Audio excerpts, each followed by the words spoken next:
Standing in this house, it's not a home.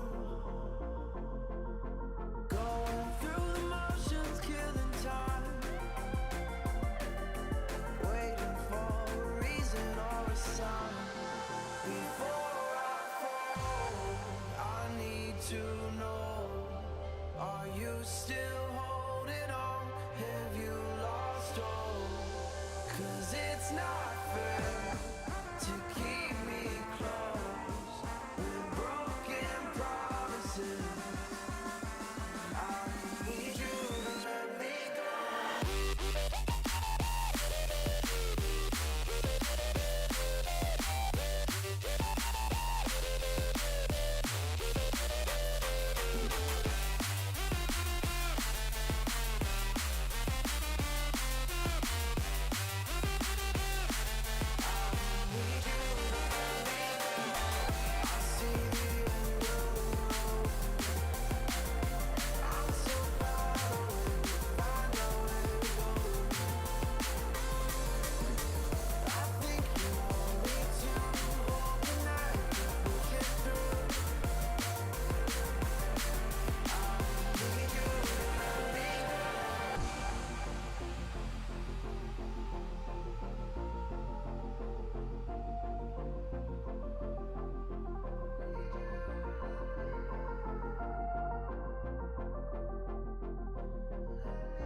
intensely sends it to the outside. He can't get there.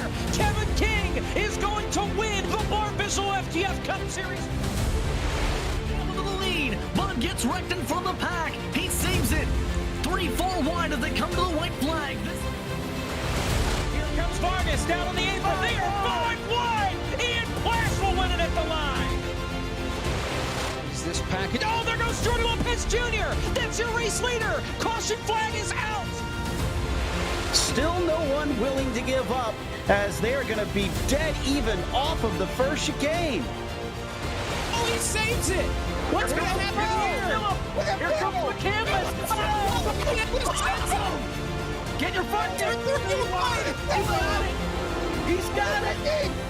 He's got it. Get there. No. Canvas is in.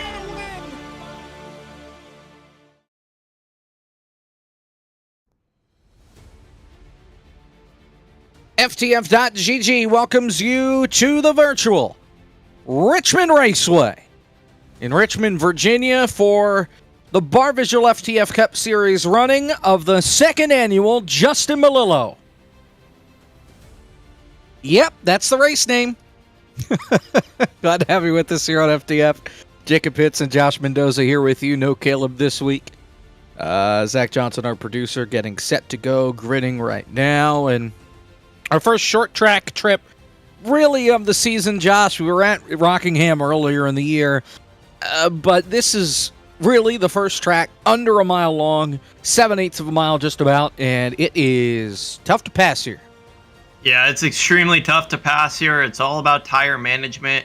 You know, tires, focusing on not burning off that right front tire as we see them starting to roll off for the grid here.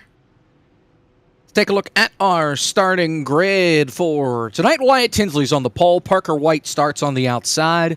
That's our, go figure, our top two in the championship, both with wins on the season. Kevin King and Michael P. Frisch in row 2.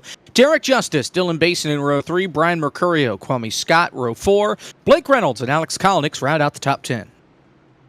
Daniel Botafuco's 11th, Donovan Strauss 12th, Lawson Peel 13th, Matthews Wack 14th, Ryan Doucette, Sebastian Marin 15th and 16th, Kevin McAdams, Seth Noel 17th and 18th, Malik Ray and Aaron Rulio is rounded out 20th. I hope we get 2 laps of pacing. Jonathan Oates is in 21st, Gary Sexton, and we do, thank goodness, he's starting 22nd. Blake Bryant and Jack Mace here 23rd and 24th. AJ Green and Landon Mills, 25th and 26th. Malachi Drake and Nick Olson. Spencer A. and Brandon Cattell rounding out your top 30. And I am getting yelled at by Kevin McAdams for saying it's Seth Noel. I've said it wrong. Brandon Cattell, Brendan Hawkin, Chris Wetz, Rocky Boy, Nick Miller, Joseph Armstrong, Logan Helton, David L. Brown, Jordan Worth, Ryan Naraki, and Cosmin Ioneshu. The sponsor himself, Nate Stewart and Hamilton Akabuze, round out our field of 43 starters. Wyatt Tinsley and Parker White, couple of Coke drivers, lead us down to the start. We're racing in the second annual Justin Malillo.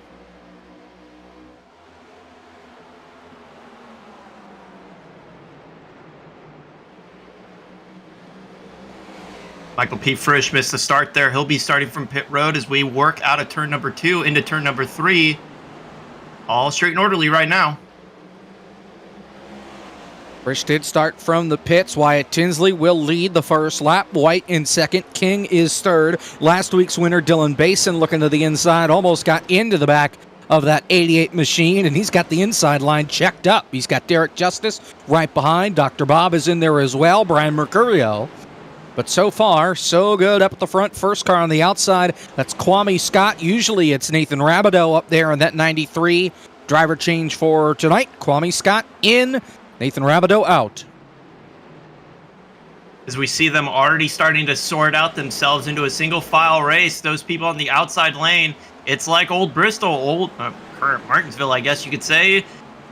There's one lane, it's preferred, it's that inside lane. You're on that outside lane, you might as well just book a one-way ticket to the back because it's going to take a while to get back up to the front. Unless you can find an opening down on the bottom of the racetrack, you're absolutely right that the bottom side is pretty much where you want to be at all times, and it's very, very hard to make a pass work from the outside. You pretty much need the guy on the bottom to make a mistake, slip up, slip the tires, do something that gives you the hole to drop down in line. Wyatt Tinsley's already broken out to about a half a second lead. And the battle really from fourth on back. Kwame holding tough on the outside, and as I mentioned, last week's winner on the bottom there in the 04, Dylan Basin. Yeah, we see them side by side here, and one of the things that will over time start to make a difference is those differing tire strategies. Being able to start from that outside lane may be able to give you the ability to make a couple of passes on the outside over older tires, but that's a thing that fades away very quickly. Kwame comes over the radio and says, "Let me in to that inside line." And, well, Kwame, I got bad news for you. Derek Justice to the inside. Now, he might be able to slide in here in front of Mercurio. If Mercurio drives it in too deep, he's got Donovan Strauss behind him. He's making his first start on the season. He tried at Daytona but missed the field. And, I thought Mercurio was going to let him in, but he dives to the inside. And Kwame Scott continues to struggle up there. Alex Kolnick, the other driver inside the top 10, that has been stuck up on the outside line since the drop of the green flag. for those Michael P. Frisch fans. He is currently on the lead lap, about a second and a half back from the lead pack, maybe a little bit more. He's hanging in there for now. He's about half a lap ahead of Wyatt Tinsley, your race leader. So he is doing all right in that regard. Whoa, look out. Checkup City on the inside line. Mercurio overshot turn one and about got into the 31 of Derek Justice, and that allows Kwame Scott to slide right in line, and he drops to the bottom. That shuffles the battery machine and Donnie Strauss to the outside. Still a little side-by-side here. We'll see Donnie go on the outside. He's going to send it in pretty deep here. Let's see what he can make happen. And I'd actually say that worked out fairly well for things in the past.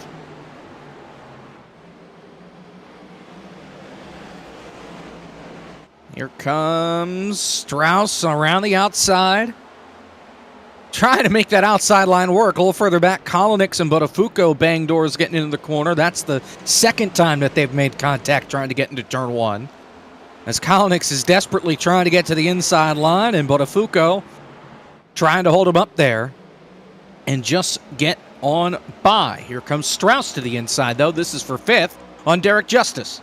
That's working out really well for himself. Oh, it gets a little bit of tight on entry there. Not much room for him to go forward. That's going to back him up and keep that battle with Derek Justice pretty heated. He wants to go forward, but the 04 machine of Dylan Basin is not allowing him to move any farther forward. Right on board with Botafuco. Kolonix there, you see, just to his outside. Came over from the eNASCAR Heat Pro League. You see, he's only been on iRacing for 2 years, but he has made a lot of it. A big name last year on the eNASCAR Road Pro Qualifying iRacing Series side. Was a threat to potentially go far, but he's back in the ladder this year, once again on the Qualifying iRacing Series side, trying to make his way to round two and potentially contender. And he's racing, well, a lot of Coke guys now. So you've got the current Coke drivers and potential Coke drivers, future Coke drivers, I guess, in side-by-side order up here. Here comes Strauss once again to the inside of Basin. Justice and Mercurio there as well. Your top 7 all in the Coke Series this year. You add in, top 6, I'm sorry, Mercurio, I forgot, is out. He won, of course, Thursday, but Mercurio has been in the past. And you look not too far behind the retired eNASCAR driver, Blake Reynolds. He's back there, P9. So this is a racetrack where you got to be good all the way around to be good at this place. And so far, the best of the best in the series are rising to the top early on. Yeah, they are. They're rising quick. Donovan Strauss up 8 spots. And you'll see Dylan Basin. He's really going wide out there. Now, the thing that I think is going to be curious here is, what is Donovan Strauss? What is Donnie thinking? What's his plan here? How's that right front tire going to be after about a 20 or 30 lap run? Are we going to start to see him fall back for everything he's gained? Will he give it all up, and will he go back further? Especially if we get a long green flag run here. Something to be concerned about as we go on board here with Basin. Trouble, by the way, for Ryan Doucette. He was in the 16th position. He has disappeared from the racetrack. His quality is way down low, 38. Usually quality is good at 199. To get below that, you could be having some issues. And I know there has been wicked weather here on the East Coast. And there goes Doucette. He has officially dropped out from the session. Hopefully he can get back in. It's been a rough go for the 500 winner this season.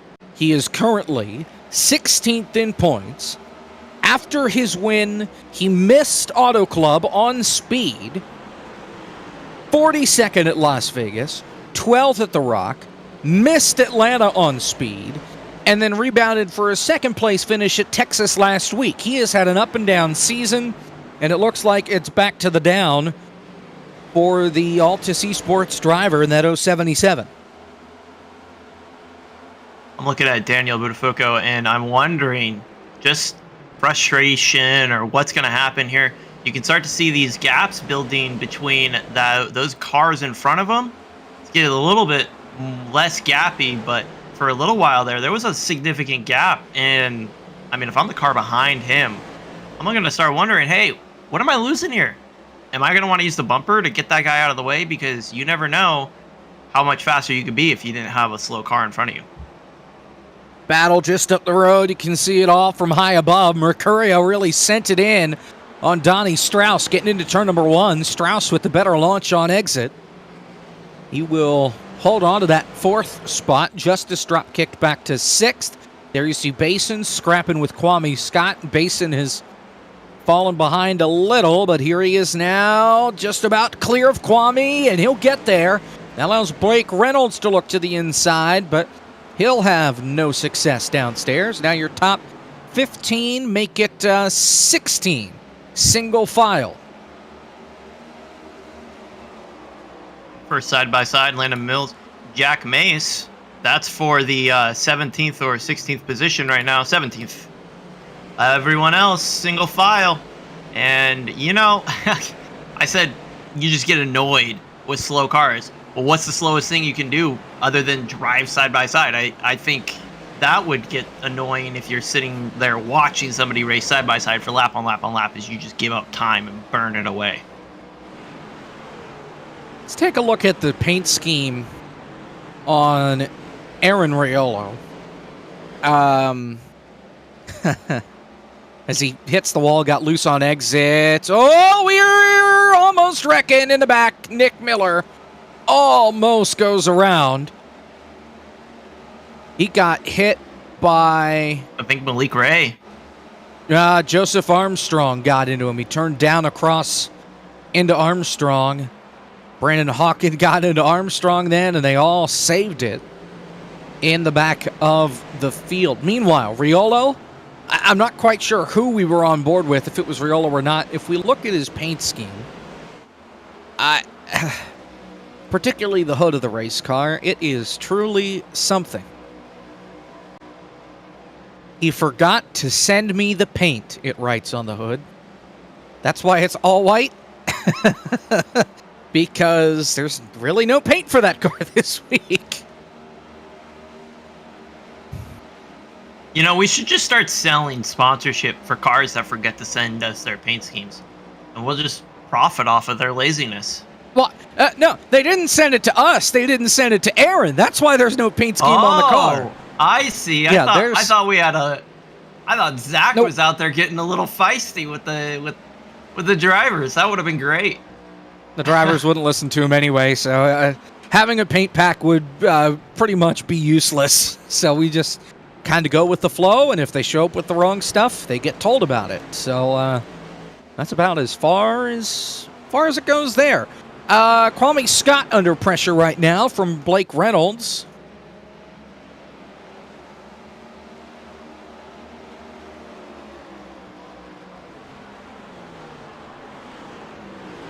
Front pack has gotten really separated. You got Wyatt Tinsley, who has gapped himself to about 1.5 seconds. Oh! Scott and Reynolds make contact down the back. And Scott will be forced to hand that position right on over. They sorted it out. Let's take a look at the replay of the contact in the back of the field. This was a couple laps ago with Nick Miller and the 20 of Joseph Armstrong. There you see Hawken. He gets a piece as well, just trying to avoid. And maybe we can get another angle, and you'll see that 19 just kind of turns down the racetrack, dominating the corner. Problem is, he's got to crawl to the inside. I don't know if those are teammates. They have the same Joe Gibbs Racing numbers, 1920 teammate on teammate action, if they are on the same team. I would believe they're probably not, but entertaining to say the least. I do not think so, but I will do some investigative reporting. I need to find out if there is some drama on the Monday morning meeting. No, there was No. Ah, darn. Nope. Nick Miller is part of the team, and Joseph Armstrong is not part of a team. He is part of Me, Myself, and I Motorsports, I guess. Oh, I like it. Yep. How about You Malik said- Ray making his way up here? Sorry, Josh. As Malik Ray has cracked the top 10 up into the 8th spot. He started from 19th. Yeah, he's moving quick. He's up 11 positions. Donovan Strauss still only up 8. He got up to 4th and pretty much just stalled out. Malik Ray still charging through the field. He can get it done. I was watching him and Casey Kerwin earlier this week during NIS just racing after each other, and it got heated. They're both willing to make contact with each other. There was some beef there, but at the end of the day, Malik was fast. Biggest mover of the race thus far belongs to both Nate Stewart and Logan Helton. Helton started 36th. He's up 15 spots to 21st. And Nate Stewart, he's actually now up 16. He started 42nd. He's up to the 26th spot. So two guys at the back that are pretty fast, marching their way toward the front. But you get to a point, Josh, where the tires don't have as much grip as they used to. They don't have as much speed. And as a result, you're not going to go as far. Yeah, no, that's exactly the case. It's a lot of give and take with this track, and a lot more give. You just got to be willing to give up time over the long run in order to maintain speed through that long run. If you decide you want to attack the corner early on by 15, 20 laps into that, your right fronts are dead. There is nothing there for you, and the track is not going to give it back to you for the rest of that tire run. Those tires are gone. So you might as well just hope for a loose lug nut so that tire goes away. Otherwise, you're not going to be able to go far.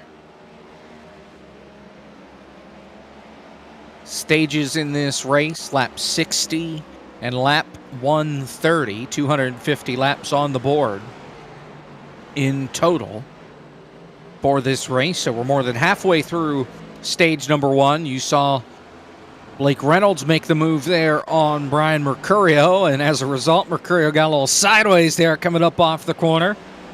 But he keeps his foot in it and keeps fighting. That is for P5. Wyatt Tinsley out in front by a second over Kevin King now, who is past Parker White. White is now a second back in the 3rd spot, and then 2 seconds back the rest of the field. That would be Donnie Strauss, the first one, then Reynolds, Malik Ray, Brian Mercurio, Dylan Basin, Kwame Scott, Derek Justice, your top 10. The closest battle right now on the racetrack belongs somewhere outside the top 10, perhaps with Colin here and Sebastian Marin. Marin to the inside. This is for that 11th position.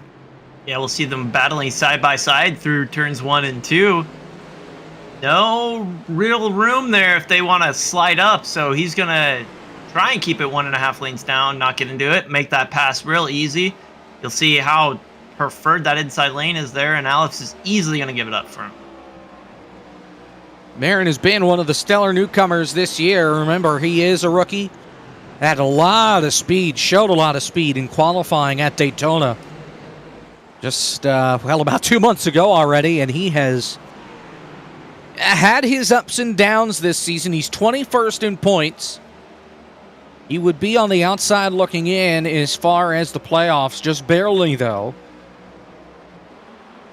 And missed Daytona through the duels, of course. He initially qualified in okay, but because of the drivers that made it, or rather did not make it through the duels and had to rely back on speed, Marin got dropped down into the soup, and he could not make it through the tiny text.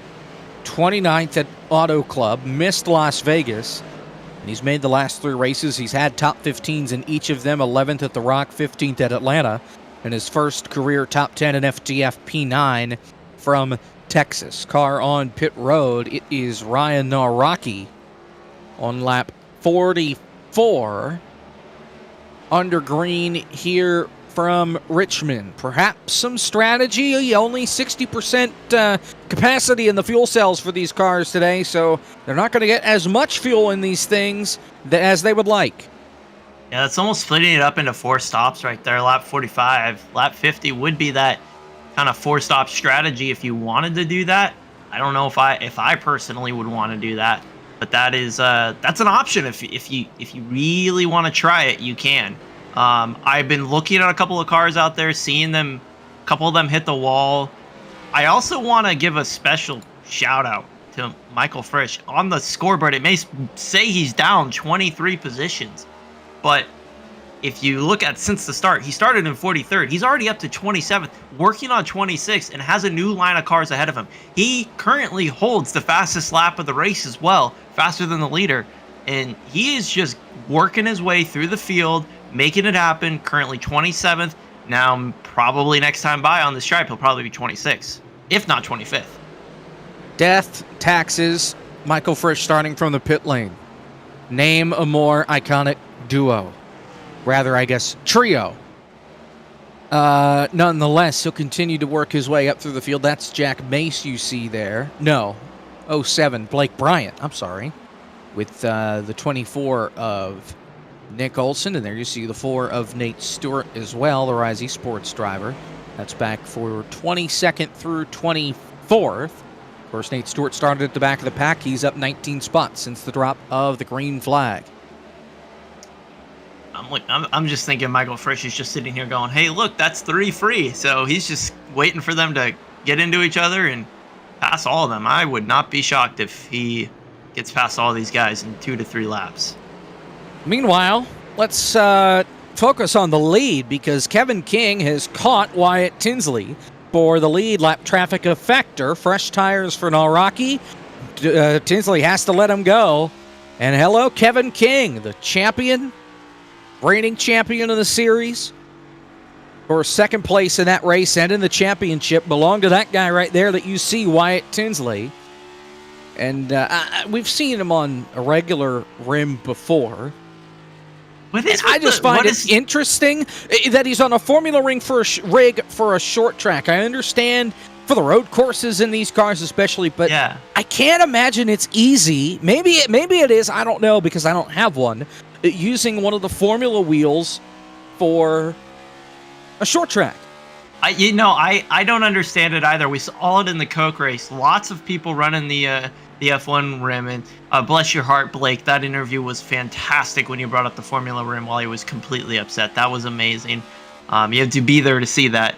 But it was very interesting to see all the people running the Formula rims. I have a thought, but I'm pretty sure I'm wrong. The track is so short and you're in the turns for so long, having all the extra buttons on the rim is going to make it probably pretty easy to set up your car for pit stops or what have you. And Parker White has now got his name into the conversation here. He is a half second back on Tinsley, just about 2/10 back rather from Kevin King. 7 laps to go here in stage number 1. Wyatt Tinsley out in front. We'll see for how much longer. You already saw that they lapped Justin Melillo. That was on speed. They're about to lap another car here in just a couple of moments. That is Cosminiona Shoes. So trouble for the FTF Legacy Club drivers. They have fallen back through the field. I know they started pretty much toward the back anyway. Here comes Parker White for second to turn 1. See them here side by side. Really tight racing. Interesting how Tinsley kind of runs a little bit of a different line there. Wow. Contact. Oh, boy. Oh, yeah. Parker came over and immediately apologized to Kevin. And Kevin doesn't seem at all upset by that. So that's just some hard racing right there. You can make a mistake, maybe lean on the guy on the outside. But it's all part of short track racing as long as your feelings aren't hurt at the end. Oh, look, who's that? Who's that at 4th? Is that Malik Ray? Yes, it is. 3 seconds back on the race lead, and he probably won't get there before the end of the stage, but he is coming. We are in the buffer zone. 4 laps to go here in stage 1. Parker White trying to hunt down Wyatt Tinsley for the lead. As you look at stage wins of this season, Parker White has 3. Wyatt Tinsley has 2 already this year. Lap traffic may be a factor here with the 84. He gets the wall. 3 to go in the stage. Parker White to the inside. How about 3 wide to turn 1? Oh, man, that's going to get really sketchier. They're going to make it work, though. 2 wide off corner exits side by side down the backstretch. It's a drag race into turn number 3. Who's going to send it in deeper? Can't overdrive it this early. There's a long way to go. Coming to 2 to go in the stage. Parker White with the advantage on the bottom. Tinsley fighting back on the outside. At the line, give it to Parker White just barely. 2/1000ths of a second. Have another car coming off of pit road. That is Jack Mason, the 16, and clear. Here comes Tinsley for the crossover, though. It's not done yet. Coming to the white flag in stage 1. Tinsley overdrives it. Parker White holds on the outside. And with 1 to go, he takes the lead of the stage. Lead 59 laps there, but, oh, man, that's got to suck to lose it on the last one for the green checkered. That's unfortunate, but look at Parker White go. He is making that car work. Up 1 position, but 1 that counts. Parker White makes his way off turn 4, and for the 3rd time this season, make it the 4th. He will see the green and white checkered flag first. Parker White wins stage 1 of the 2nd annual Justin Melillo here at Richmond. Stage 2 will begin now and takes us to the end of lap 130. In the meantime, Parker White, your race leader from Richmond. We'll step aside. We're back after this. Pit stops next here on FTF.GG.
All right, we're back here on FTF. Landon Mills, the cause of the caution.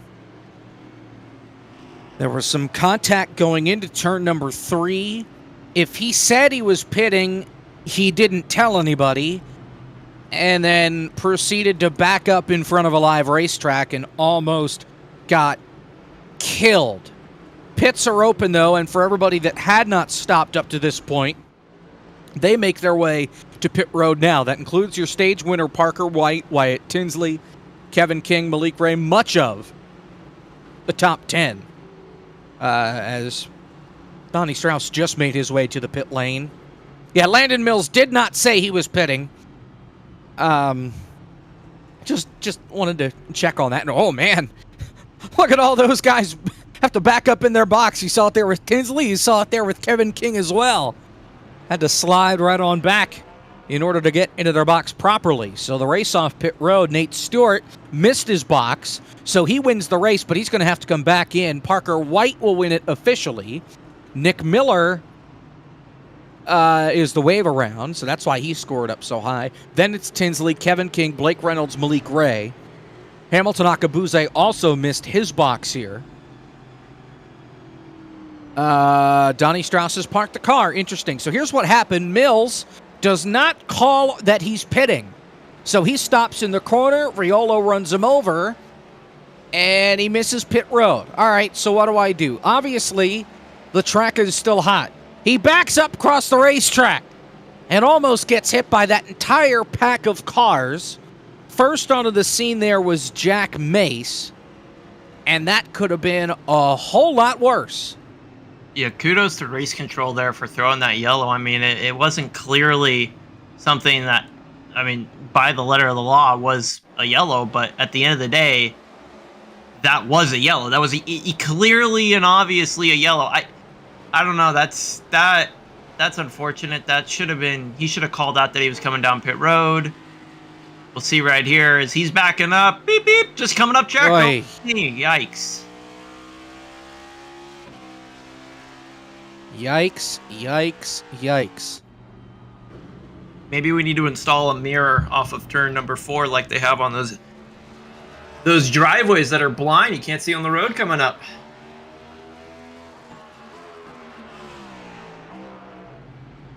I don't know if you have any idea what I'm talking about, but those are things I didn't catch it there. I'm sorry. Oh, it's okay. No, we'll move on. All right.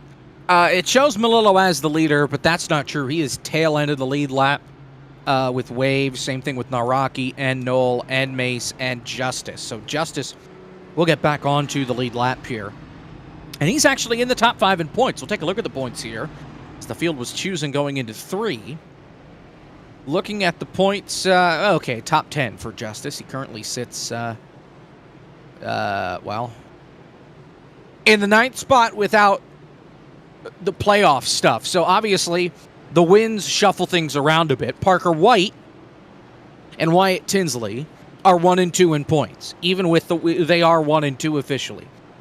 After that, Blake Reynolds has the 3rd most points, but because Basin, Doucette, and Guest are behind him and they have wins, they leapfrog over. So that puts Reynolds 6th, then Botafuco 7th, Kevin King 8th, Mercurio 9th, Logan Helton 10th, and then the rest of the grid. Again, 16 cars make the playoffs. In order for your win to count for the playoffs, you have to make at least 20 starts. And so far, those drivers that have won are on pace to do so. We're back under green. Big launch from Parker White. First time out front on a restart for him. They are 3 wide, further back in the pack. Oh, the old 54 almost making contact. Well, no, did make contact, almost wrecking off of the exit.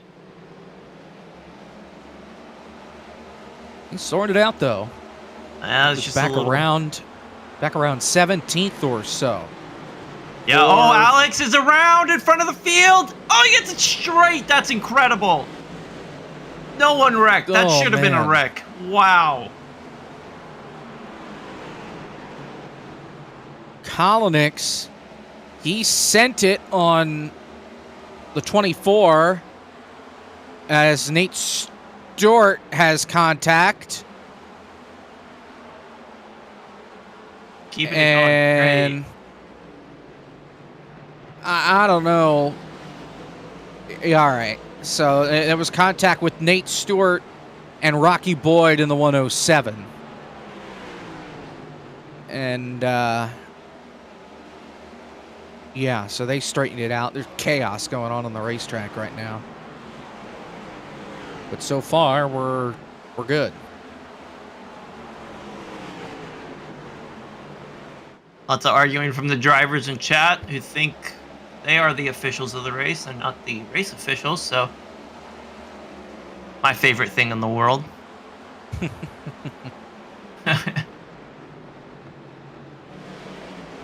Parker White continues to lead. He's got a just about half-second gap over Kevin King. Tinsley is 3rd. And then there's this knot of cars from about 4th, 5th on back here. You've got Malik Ray side-by-side with Jonathan Oates inside the top 10. This is for the 6th position. Oates sent it in up on the outside, and here comes Ray back on the bottom. Ray's going to work his way on the inside lane there. Just trying to focus forward. We know he knows how to save those tires. He was quick. He was even closing the gap on the leaders towards the end of that last run. I wanted to see how that was going to turn out over the course of the green flag pit cycle, but we never got to see it, unfortunately. Hoping we get one green flag cycle just to see how things kind of turn out and whose strategy shows up well. Justin Melillo going down pit road. Yeah, remember he stayed out to get the wave and needed a caution. And he did not get it, so he has to pit here. to I think the namesake obviously because he's out of fuel. I think the namesake should just get free waiver rounds. My personal opinion. You pay for the race. Well, he didn't pay for the race. Hold on now. He is the sponsor name only. Robert Dorman's the one that wrote the check for this race. Dorman. Oh, what a do you legend. really think Justin? Do you really think Justin would name a race after himself and just call it the Justin Melillo? And that's it. That's anybody else's problem. And of course, it's Dorman, who's not even here. I mean, I don't think Justin would, but I mean, credit to him if he did. That's pretty good. A lot of confidence in himself. I like it. Oates a little way up the racetrack going into turn number 1. Kwame Scott got down to his inside, and Oates didn't want to contest it. Just go up the hill and let him on by. And that's going to allow Malik Ray to get back to his back bumper here, as we are 51 laps away from the end of stage number 2. Trouble. That's Spencer Ray around. Had some contact with David L. Brown, the way it sounds. And the second caution flag of the night comes out on lap 80.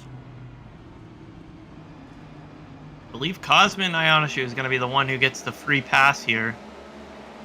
Let's see. That's just drives it up into the wall, and David L. Brown said he tried to get to the inside to avoid him coming off the wall, and unfortunately drove right into his left rear.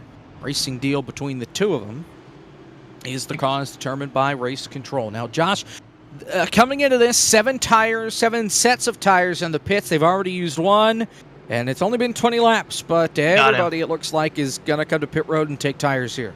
Yeah, you got to. It's not a you want to, it's you need to. If you're even offset a little bit here, I think you're just going to be in for a horrible time. And as we see, everyone on the lead lap comes down. No one's staying out. Oh, and your race leader overshoots the box. Oh, that's not a good thing to be doing right there. You can't make those kind of mistakes. At least it's only lap 82. If this was the last pit stop of the day, that would be extremely bad. And you see where it pays off here. Wow. Oh, my goodness gracious. What a stop. Oh, that's why. Rocky Boyd did not stop. He just drove through the pits. So that's why he's out in front of everybody. Kevin King wins the race off pit road. Then it's Tinsley, Reynolds, Mercurio, and White. Brandon Cattell, though, and Jack Mace choose to stay out here.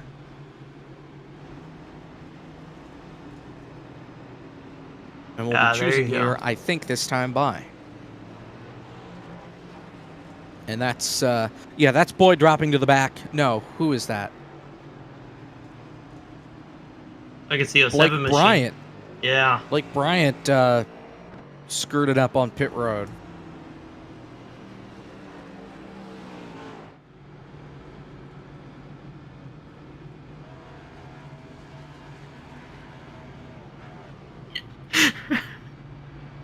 I'm sorry, race chat just sometimes makes you laugh. Oh, Kevin. Yeah, phrasing. That did not work in his favor there.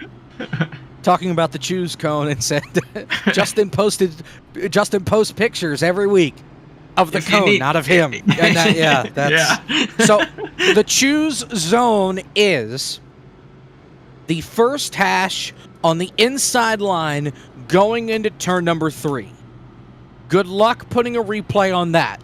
Or rather, a camera on that here, Zach.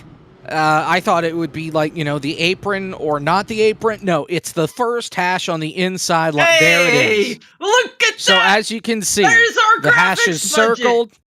You go to the inside, you're on the bottom. You go to the outside, you're on the top. You hit it, you go to the back. I love our graphics department. I think that's incredible. That right Brought there. to you by Microsoft Paint. That's the hard work. Lots of years of experience. We do appreciate Justin Melillo.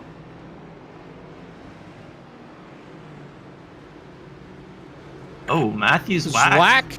Okay, so Zwack and Buttafuoco I'll have to check Daniel, but he was only in the box for 9 seconds. Jacob. Just take 2? What's Jacob. here?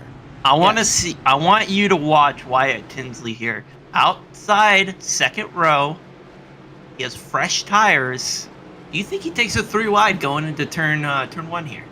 Going on the outside. It's awfully early. I don't know about that. By the way, Botafuco did take just right side tires, WAC fuel only. Your top 2 stayed out. Everybody else took foreign fuel. You're right on board with Wyatt Tinsley for the race start. How about the middle 3 wide to turn 1? Or 4 wide? Jeez. Are you kidding me? That's not going to work. Kevin King going to take the lead. Kevin King still working on the inside line. Has a nose inside Brandon Cattell. Wyatt Tinsley in line behind him. Tinsley not going to be able to battle here. Or is he? Nope. Going to let Kevin get it. Kevin establishes himself out front. Tinsley takes second. Cattell trying to hold on the outside. Jack Mace continues to just fall through the field. He's already back to the 8th position and continues to drop. Staying out did not work when so many guys took tires. Caution is out. Turn 4. Into the outside wall is Joseph Armstrong. They were 3 wide, almost 4 wide. I wonder if the 19 in the back was of the involved. field. And no, the 19 was not involved. Oh, man. I just want to draw up. Yeah. Draw Here's the was so replay. bad. Here's the replay. Watch the Yahoo car, and he'll say Yahoo. As you see Justice up the middle, he gets into his whack, turns down. And I think Armstrong had to lift, and it's Lawson Peel that gets into the back of him. Rocky Boyd hits the outside wall after getting part of Armstrong sliding up the racetrack there. And really, Peel didn't do much. It was the contact from Justice that turned Armstrong's car around. Poole just kind of booted him up from the inside line. Jacob, did you just hear what game over radio there? Nada. One more back-to-back caution here, and they'll change it to single file. That better be a joke, right? I'm not sure. That's, Somebody confirm. I think that was, Kevin was pretty serious when he said that. So I think that Okay, might... it's Kevin. I believe anybody else but Kevin saying that. Yeah, this is true. You know, I do want to point out, Justin Malillo, he had to make that green flag pit stop, went 2 laps down, got the wave around the last caution, got 1 lap back, and this time around, only car 1 lap down, gets the lucky dog, and boom, there you go. All right, well- here's Josh, here's the rule book here. Here's the rule book ruling. Let me get my reading glasses out. Part B1, single file restarts. Single file restarts will be enacted for the remainder of the race if 5 cautions occur within 20% of the race distance or 3 in 10%. We have done neither. On single file restarts, the leader will establish the restart lane. The established lane must be at least 1 car width away from the wall.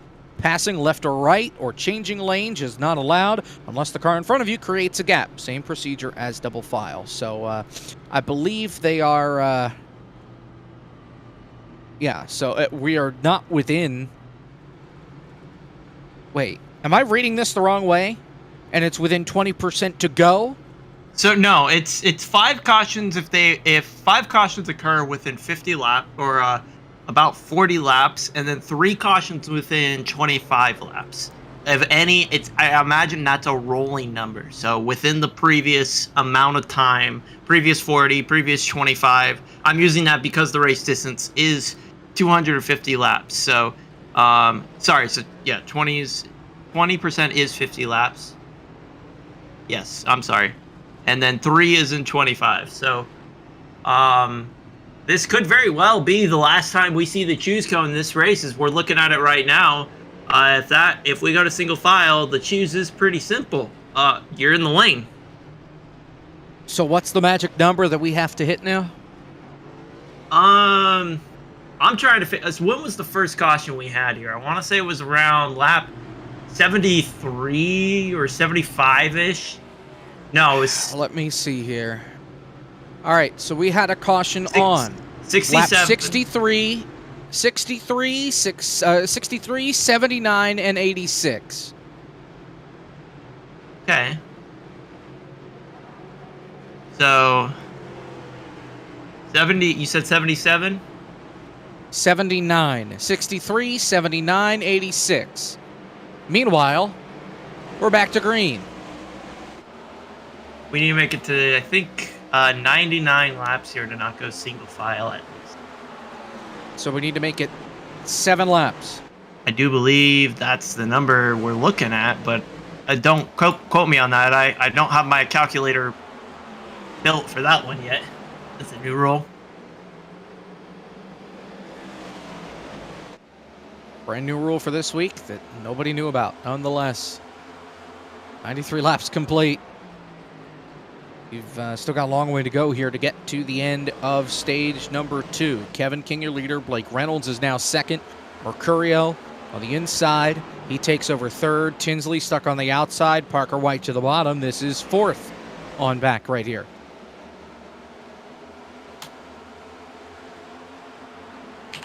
$104. I apologize. I think it's 104 is the bubble number here. So, all right, guys, just focus forward. Easy. It's an easy race. Don't wreck. We still enjoy our double 5 restarts. That means 10 laps from now. Way up the hill. Here goes Cattell. Remember, old tires for him. Fresh tires for just about everybody else.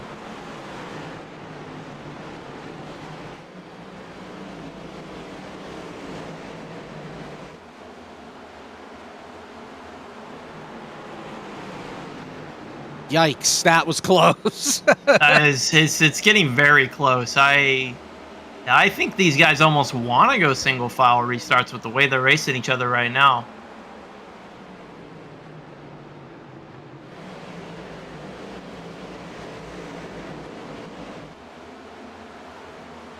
Now, if you're a driver and you're listening to the broadcast, don't take my number as gospel. I could be wrong, and you could be the reason we go to single file restarts if it's after 104. That's just for the 3 cautions number. The 5 cautions number, I think we're still pretty close because the first one I think came out on 63. Oh, Jonathan Oates almost lost his lunch coming off turn 2. He keeps it pointed in the right direction. He's got Nick Olson right on his back bumper. Alex Kolnick's to the outside. This is for the 13th spot.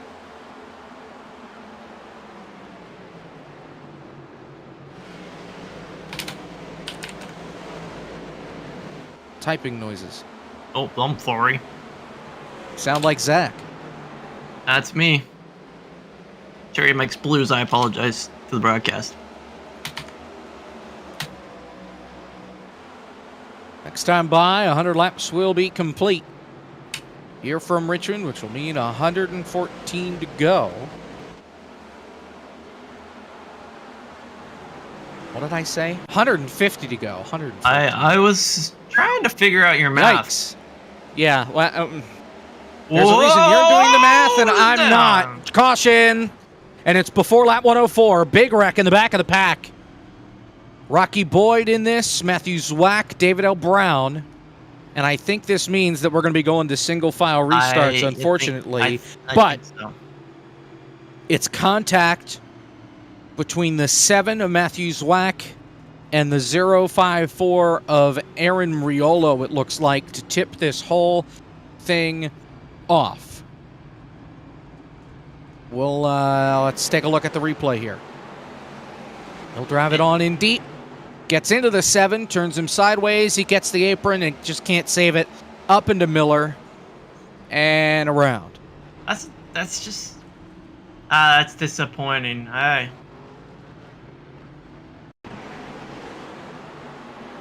So it seems like the race control, Jake Poulin, just came over and said it's at the discretion of race control. It's not a hard rule. It's not necessarily going to be a force if those numbers are hit every single time. I think that was more of just, hey guys, clean it up. We don't want this over and over and over and over again. I don't. It's a soft rule, it looks like. So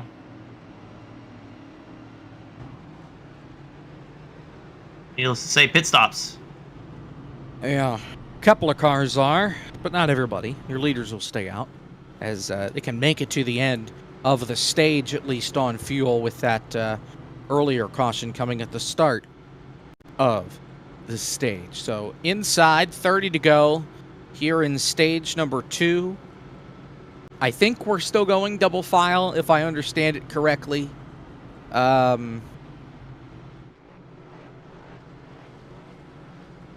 Yeah, so Kevin King's your leader, then it's Blake Reynolds, Brian Mercurio, Parker White, Wyatt Tinsley, your top 5 here from Richmond.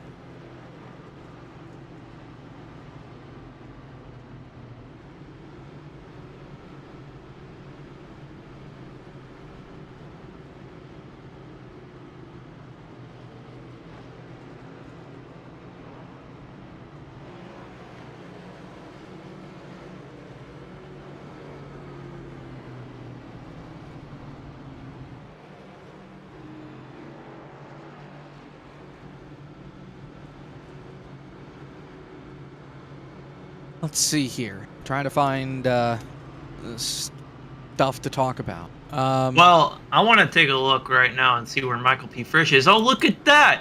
Where is he at? P7. I'd say that's the biggest mover of the race right there. Starting in 43rd all the way up to 7th. That's a biggest mover to me. Well, technically, yes. Technically, yes. He was supposed to start 4th. He started 43rd. Second to that would be Jordan Worth. He started 38th, and he's up 21 spots That's from impressive. the drop of the green flag. It is.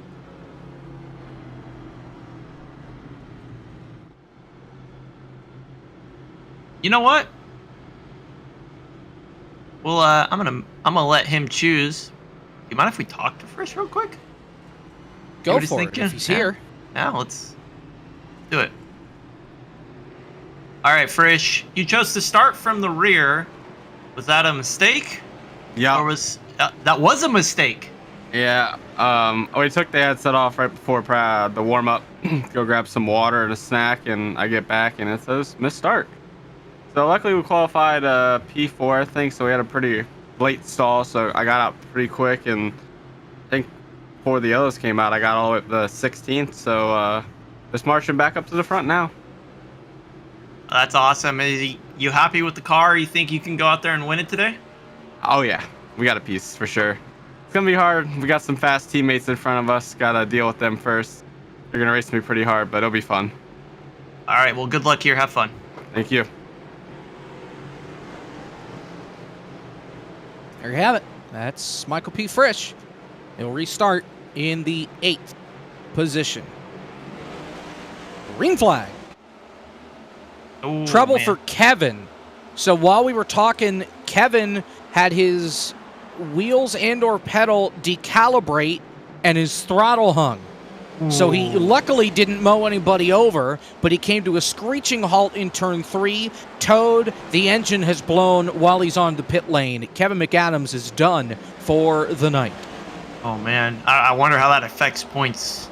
That's got to be something significant right there. Getting Well, a DNF. It's not good. Coming in, Kevin was 12th in points. That's without the reseeding of winners and everything. Doesn't help him in owner points either. It's his first DNF really of the year. He finished 30th at Daytona. That was his worst finish up to this point. And the man, he's got the most active wins in FTF. He has not won a race, though, in FTF since 2020, back on NR. Oh my God, Brandon Cattell has about wrecked 3 times in 1 lap, and we're not even into turn number 3 yet. His car has been all over the place. He got hit. He got spun practically. Oh! Goodness gracious. Make it 4. Yikes. Oh, vey. Oh, and Frisch almost got turned at the front. He saves it. He bounced off of Mercurio off of 2 and pretty much made himself a chicane down the back straightaway. He keeps it pointed in the right direction. Hawken and Oates contact into 1. Oh boy, they hold on. Oates just got a little loose getting into the corner and bounced up into the 099. A little bit of 3 wide action behind them. That's about for P22. They're going to get it sorted out as the 07 falls back. That's Blake Bryant.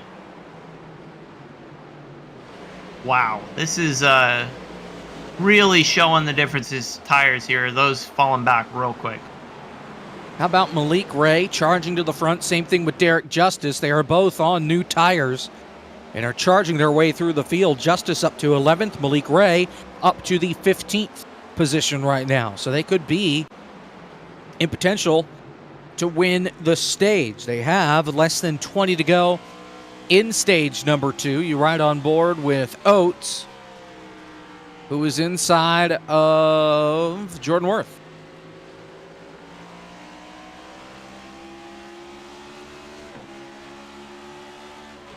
See them going side by side here into turn number 1. Just going to edge him out a little bit. Nah, not going to be able to do it as much as I thought he was based on that onboard.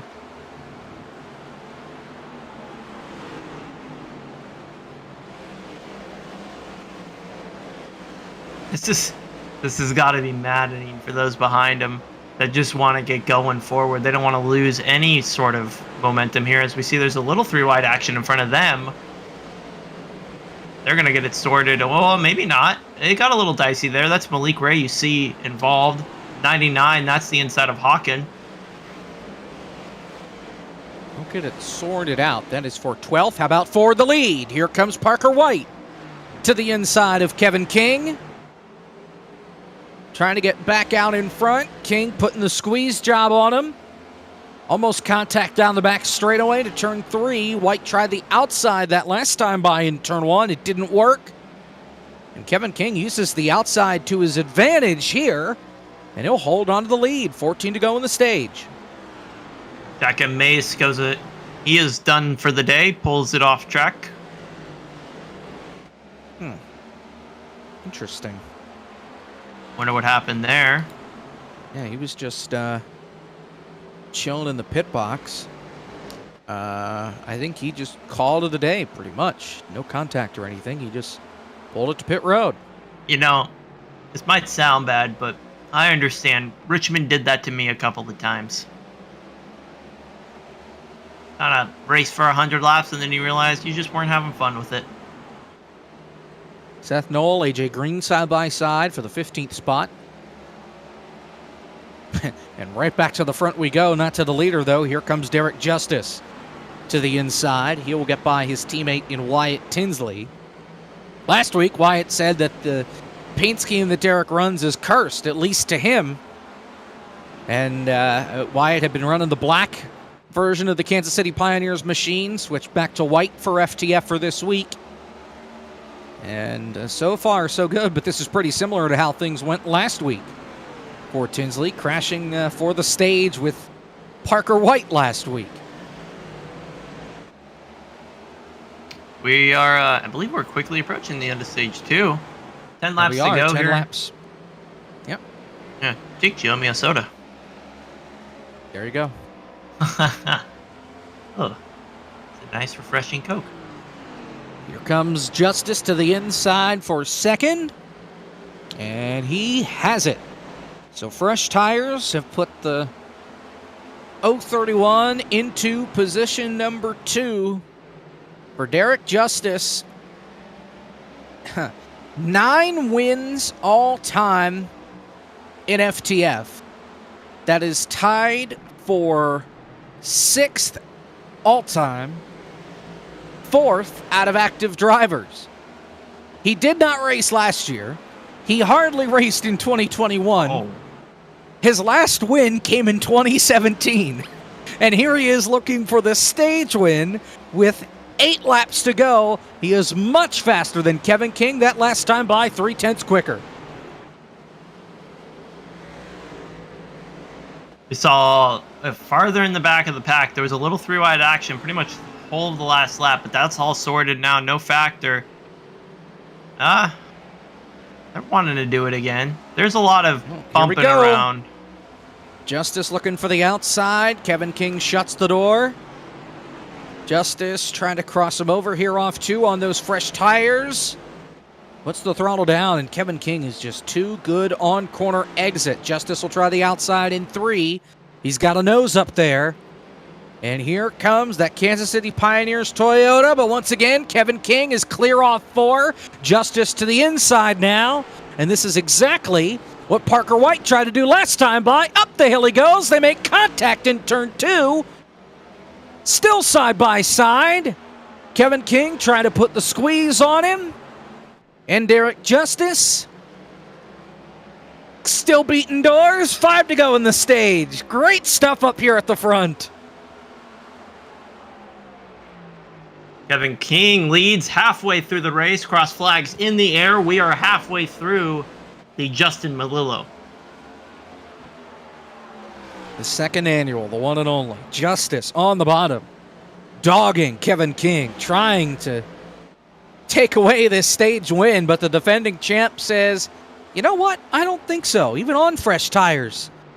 Those tires are 21 laps fresher. He doesn't care. And he's making Derek Justice work for it, coming to 3 to go in the stage. And a bad turn 2 there from Justice allows King to pull away by about 2 car lengths.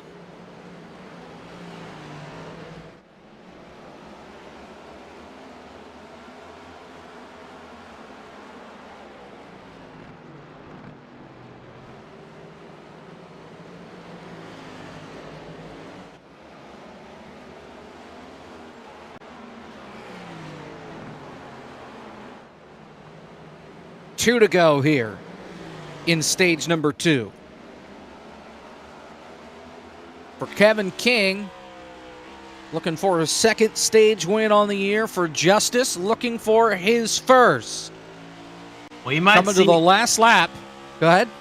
We might see a last lap pass for the lead again in the stage. We are looking awfully spicy here. We saw it last time around. Is it gonna be a repeat here?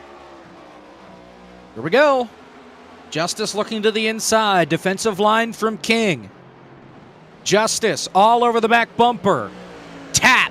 Lets him know he's there. Will he get the send into 3 and 4? Here we go. Justice tries to diamond the corner. Kevin King plays defense and will win stage 2. Second stage win of the season. For Derek Justice, there was some contact further back with Daniel Buttafuoco and Seth Noel.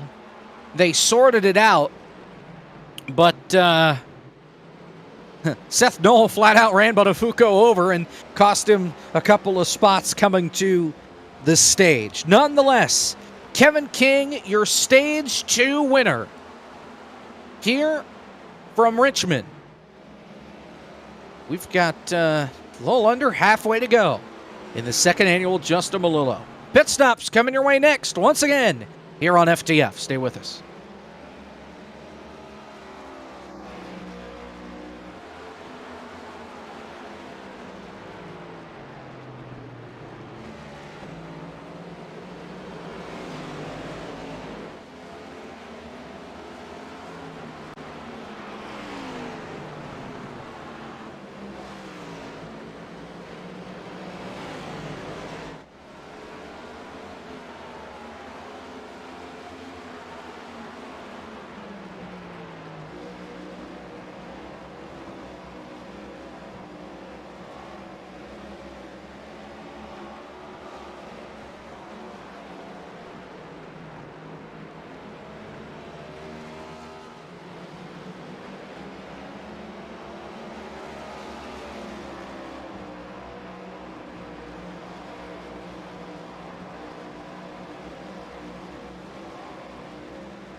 You see the battle for second right now between Derek Justice and Kevin King. They're not too happy with each other. And yeah, for second. Why? Malik Ray has taken over the lead and has pulled away. Kevin looks back to the inside, but the fresh tires finally prevail for car 31. Meanwhile, Josh Mendoza has Kevin.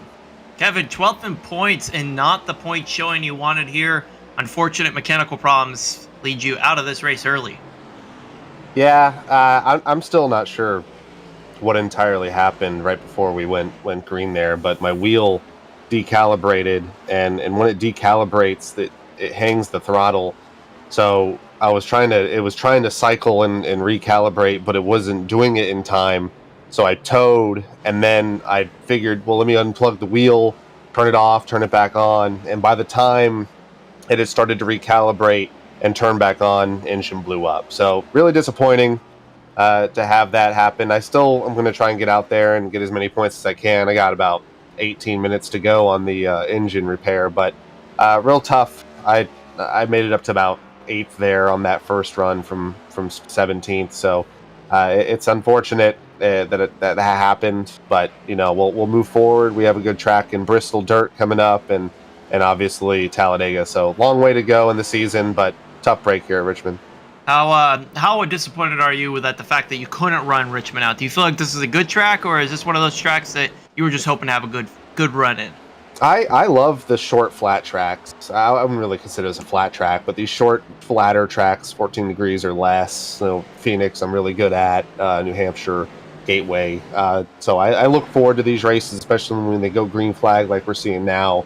The long run, I was faster than the leaders by 2 or 3 tenths. Granted, I was 8-9 seconds back, but I love these races where you got to save and be really, really easy on the throttle, and be rewarded for that. So it's really disappointing. It's been not a really good day overall for the Mickey Mouse Clubhouse. Where our best guy right now is Kaz in 29th. So we're trying to hang on and trying to make sure we stay in the points for provisionals. And continue to run the rest of the year.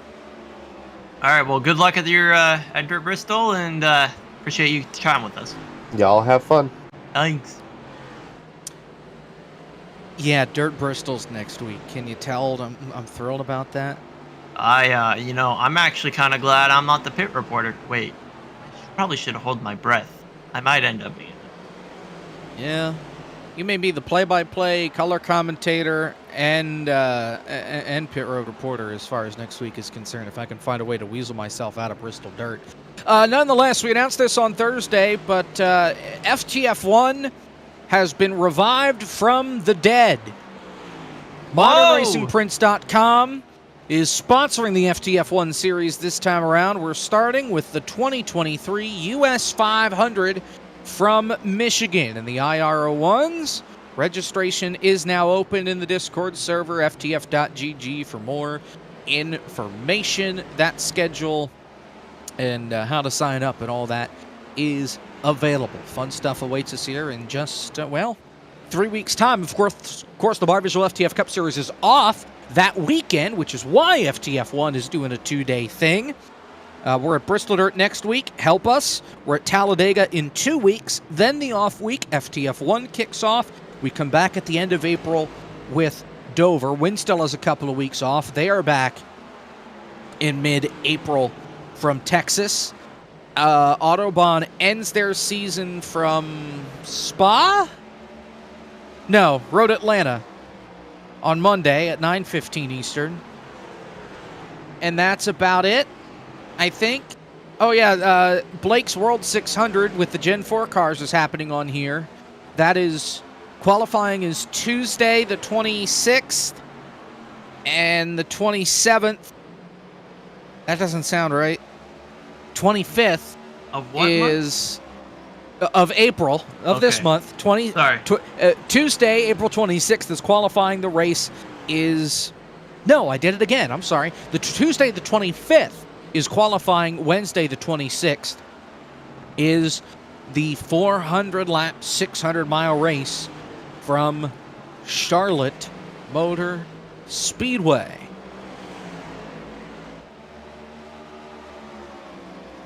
Meanwhile, Malik Ray has opened the lead up to about 3 seconds over Parker White.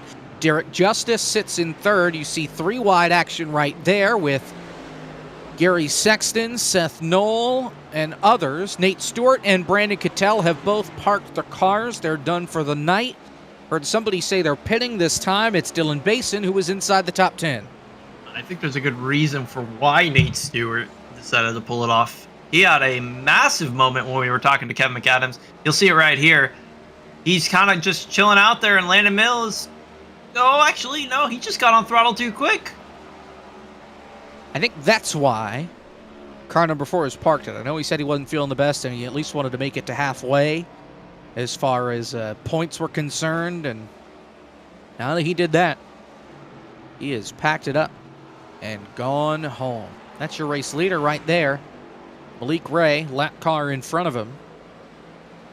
That lap car being AJ Green.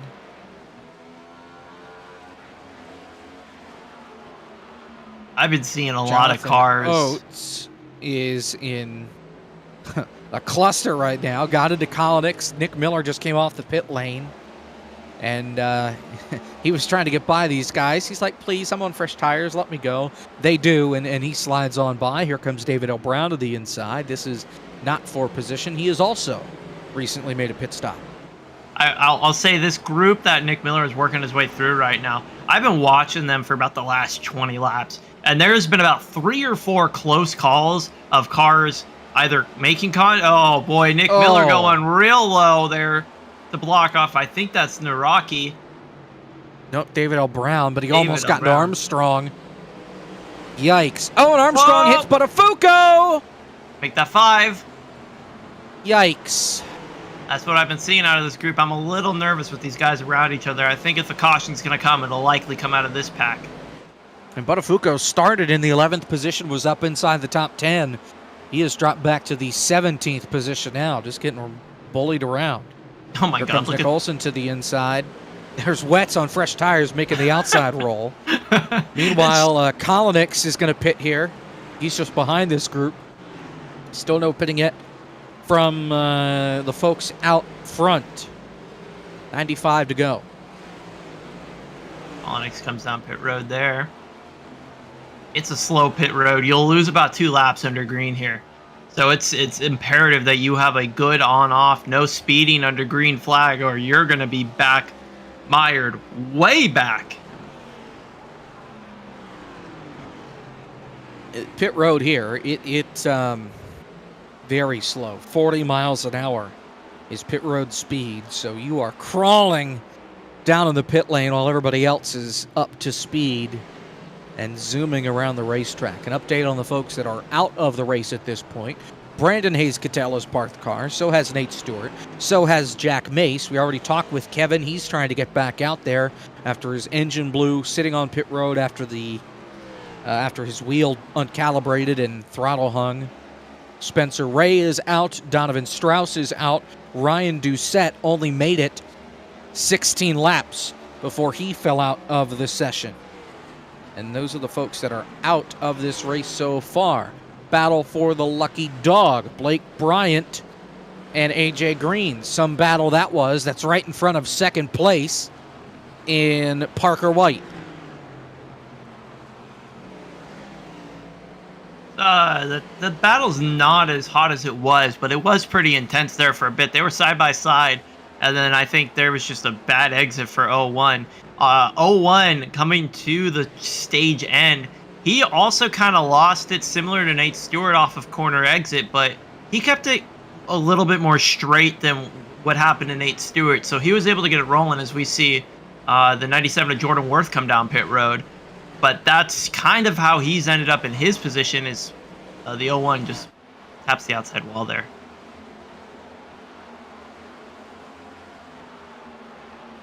You see a cluster of cars there, as here comes Buttafuoco onto pit road. He was inside the top 20. Ryan Rocky will make a stop as well. He is 1 lap down and will be more at this point. I'm curious to see when Malik Ray comes down pit road here. You got a 2.7 second. Wow, actually, that is decreased fairly significantly. 0.3 in 1 lap already. Down Now 2.5 seconds between him and Parker White. We'll see when he decides he wants to bring it down pit road. But it's pretty spread out right now. You have a lot of decisions to make if you're the leader.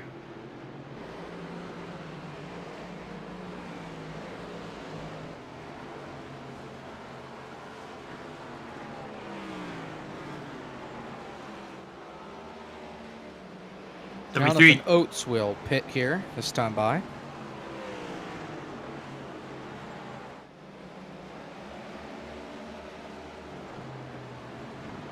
He was, I don't know where he was at. It was mid-20s. 16th. Was 16th. And slides it onto pit road and gets it down to pit road speed in time. Really haven't seen anybody speed getting onto pit road. We also really haven't seen many green flag pit stops because the caution came out in the middle of green flag stops at the end of stage number 1. And we had an early caution in stage 2 that allowed these guys to make it this far. A couple more cautions to extend that window. And now Blake Reynolds will be pitting this time by. He is third. So we're in the window here to make a stop. The problem is they're still going to have to make one more to make it to the end on fuel because Blake Reynolds, this would have been his 84th lap under at speed. Now the problem is 84 laps since he's last pitted, not at speed.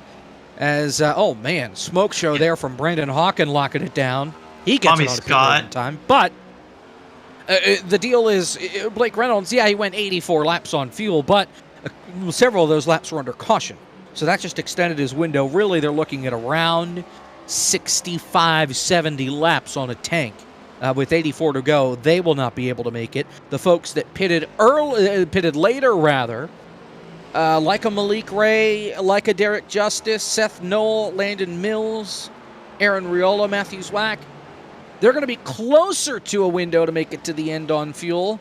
But I'm not convinced yet that they're going to make it. We'll see when they decide to come onto pit road as your race leader right now in heavy lap traffic, a lot of them on fresher tires. Yeah, I was going to say Kwame Scott had some trouble coming down pit road as well. That was partial where the smoke came from on pit entrance. That made everything look sketch. But the first caution, we got to look back at that. That just tells you how difficult it is to get down pit road here.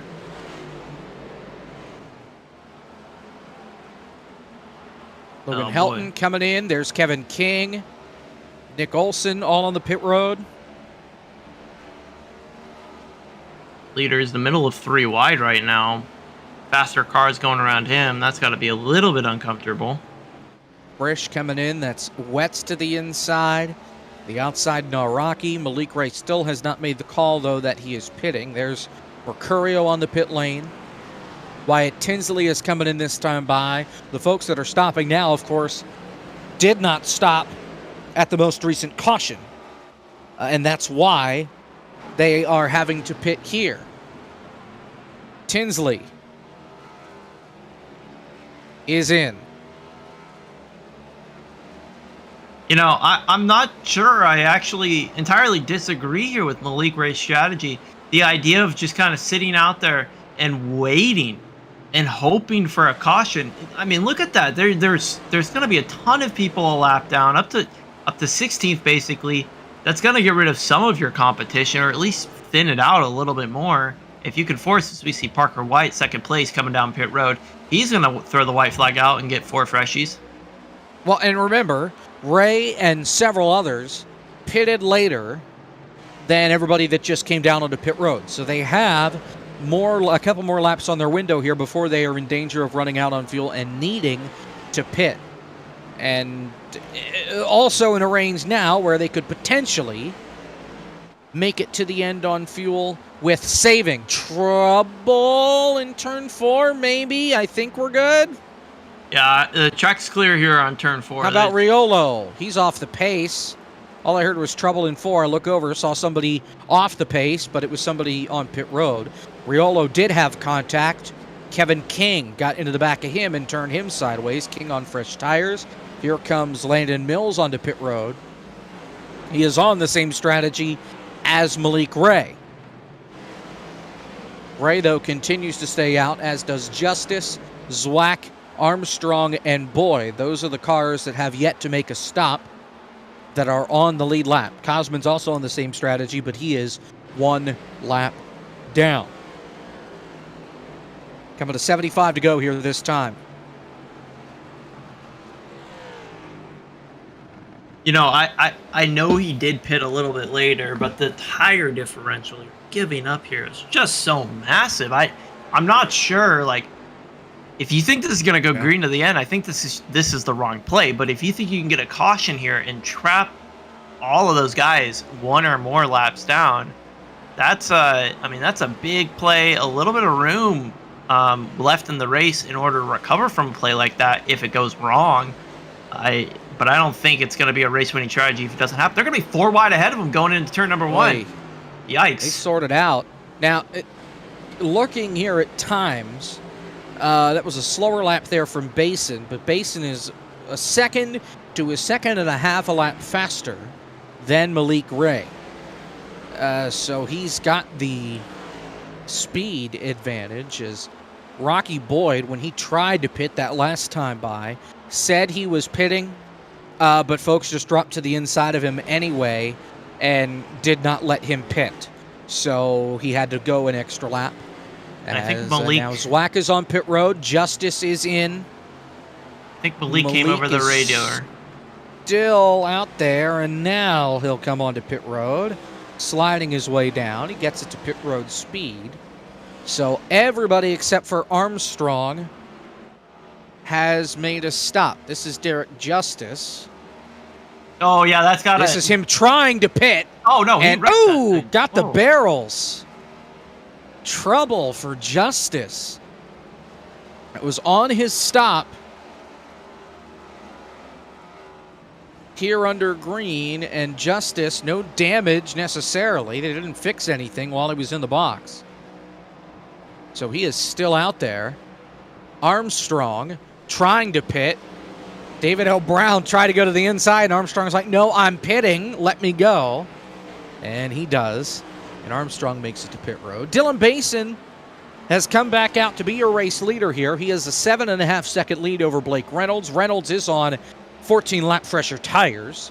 Chris Wetz is in third. He's on 20-lap old tires compared to Reynolds. Parker White, fresh off the pit lane, is fourth. David L. Brown is in the fifth spot.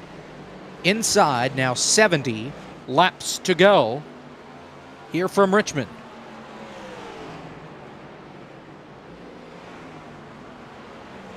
Malik Ray went from racing for the win now to racing for the lucky dog. He's 1 lap down, currently scored in the 19th position. Directly behind the race leader, Dylan Basin. He's going to pretty easily make his way around here, no longer be under the threat of having to get that lucky dog provisional if necessary, as Dylan goes into the wall outside. It's Justin a little behind him. He's fresh off the pit lane, fresh tires for him. Couple laps down at all right. 0:53. I'm looking right now. To see who is the biggest winner here. We see Blake Reynolds. He has 6 laps older than Parker White. He's in second place, but Parker White, 11 lap old tires. He's up in third, and then Malik Ray is in 18th.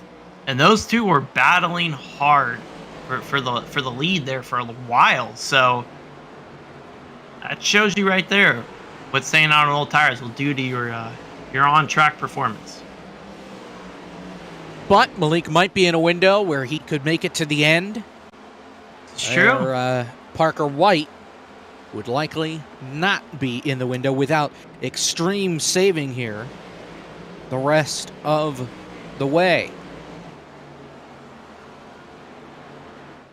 I think 60 or 70 laps is might be almost a little too long. He's going to need cautions. He's going to have to save a lot in order to make it to the end. But if he is, that's a great position. It would also be totally on brand that this race somehow gets shortened by rain, because iRacing enabled rain on April 1st. So there you go. I wouldn't completely rule it out. By the way, while we're here, want to congratulate former FTF driver and one-time FTF Cup Series winner, Carson Hocevar, for winning today in the NASCAR Craftsman Truck Series race at Texas. I understand that some folks think there's controversy around the finish. They're wrong. What? People are saying that Hocevar drove through him, and it's because Hocevar is a dirty driver, and yada, yada, yada, blah, blah. Look, Sanchez blew it. He made contact with Zane Smith, lost control of the car, lost control of the truck, got in the grass, couldn't save it. Hocevar had nowhere to go. It's the last lap. Hocevar's not going to lift. If you're mad about that, stop watching the sport. I said what I said. Like, people are trying to... I've seen people try and compare it to Coda, which was a disaster, which does not make any sense because Coda was its own animal, and racing etiquette was left by the wayside at Coda. Different story at Texas earlier today. That's all I'll say about it.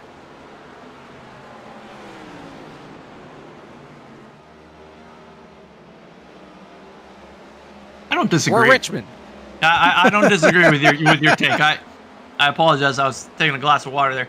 I don't disagree with your take at all. I think he did what he needed to do to win. And actually, you look at what happened there. He passed on that last restart there, and that set himself up for the win. So as we see right here, a blanket of cars, 4 wide. Oh my goodness gracious! And Hocevar's plan, I think, was to push Sanchez out in front.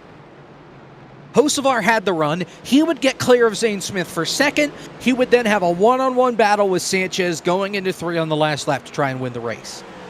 He had no intentions of taking out the 2. It just so happened that there was contact. Meanwhile, for the lead, 3 wide, lap car of Sexton on the high side, and a new leader down on the bottom, it's Blake Reynolds.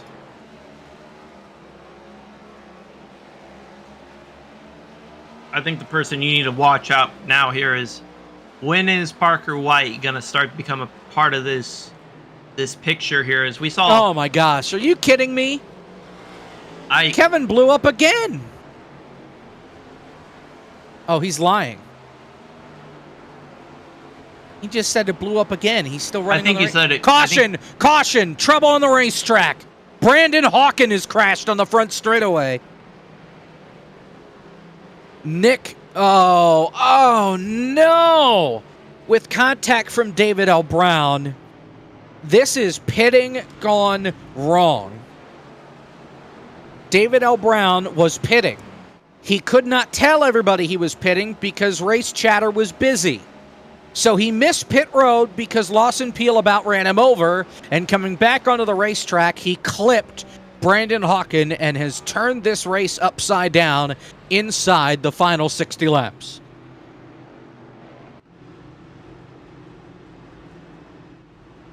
Oh, and he spun! He just spun it again! David L. Brown just spun it again in turn 2.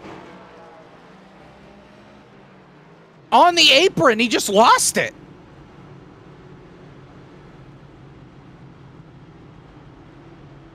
What in the world?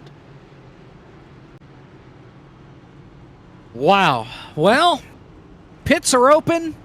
Everybody pits here. They can make it to the end. Your pit road exit winner belongs to, not that car, Blake Reynolds. He wins the race off pit road. Then it's Basin, White, Mercurio, and Kevin King. We'll reset the field, take a break, restart from Richmond. Coming your way next, it's the 2nd annual Justin Malillo here on FTF.GG.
Half a lap away from getting back under the green flag here from Richmond. Blake Reynolds, Dylan Basin, your front row for the restart. Jacob Pitts, Josh Mendoza here with you for the second annual Justin Malillo.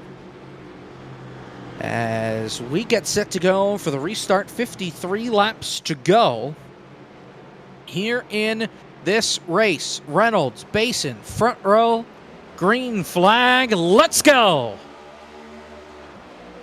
Only 10 rows of double files. We see them fanning out going into turn number 1. That ain't gonna work. Malik Ray almost on the apron. They sort it out side by side, second on back. Malik Ray makes contact with Kwame Scott. They're still good. They're still good. Oh man, Malik Ray kind of sent it in there on Kwame. They're still good. But it is pandemonium. Meanwhile, for second, Parker White to the inside. He's going to work his way on the inside. He's quick. He knows how to get those cars going forward. But I don't think he's going to necessarily want to jump out in the lead and hold it. He's probably going to want to save and conserve those tires in order to make it 52 laps here. It's a long stretch, but of course, if there is another caution, everybody's going to come back to pit road and take tires anyway. So we'll see which drivers decide to save and which drivers decide to go all out. Kevin King to the inside. Mercurio, he takes over the 4th spot. You see Wyatt Tinsley back there in 6th. Meanwhile, for 7th, it's still Ray and Scott side by side behind them. Buttafuoco's back in the picture, and Sebastian Marin has cracked the top 10. Yeah, we see them side by side going into turn number 1, but those first 5 cars, single file, already sorted. That's going to be good in the long run, going to help them extend their leads out and make sure that everyone who's still back there is not going to be able to battle up to get towards the front. 49 to go as they hit the start-finish line here from Richmond. Oh, man, and a big stop there for Malik Ray. Got on the brakes early. Here comes Tinsley to the inside. For the lead, contact. Parker White got into the back of Blake Reynolds coming off turn 2. Oh, the 13 might be around. He gets it straight. No, never mind. Oh, and there goes Kwame and Marin hard into the wall with wets. Back down into Landon Mills and Nick Miller. Big one off turn 4, and the caution flag is out once again here from Richmond.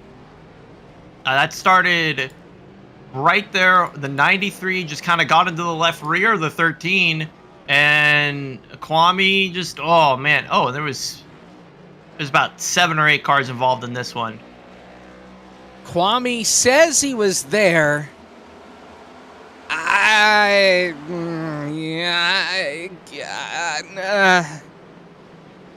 He wasn't there until he was there, and then Marin, trying to avoid, goes up the racetrack, catches Chris Wetz. We may need an onboard with Jordan Worth because he mows right on through that, no pun intended. The John Deere onboard. Let's go grab that thing. Yeah. That's going to be awesome. The Davey Davis onboard. Jonathan Oates also took a slide as well. Well, we'll get to that here in a moment. Another angle. Yeah, I guess you're right. He was there. I mean, but it was more how he got there. He was sending it 15 rows back, basically. They put it on him, and Jake Poulin says was not there. Which that is. It's an accurate depiction of the events that signs occurred on track. Point to true. On board with Mr. Bottom Split, who uses the outside line here to get through. Oh my goodness. Ooh. And he gets a tap on the door from Oates, and that spins Oates around through the grass, does not hit anything. So other than that, Jordan Worth escapes just fine. 17th in points, looking for his first top 10 finish this year. He currently sits in the 9th spot, his season high 11th last week at Texas.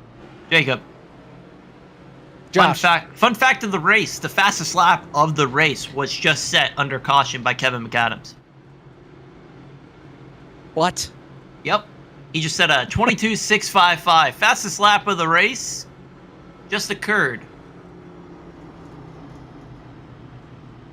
Incredible. He is only 82 laps down. Oh, my.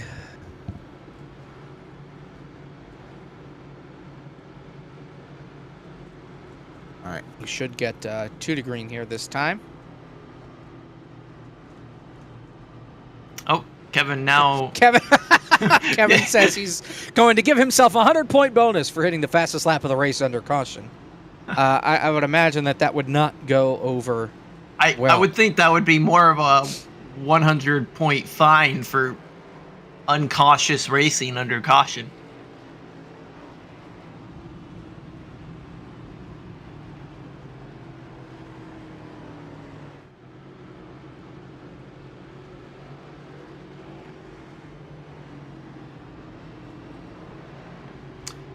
All right, we got further rules interpretation on the single file. I'm not really going to repeat what he said.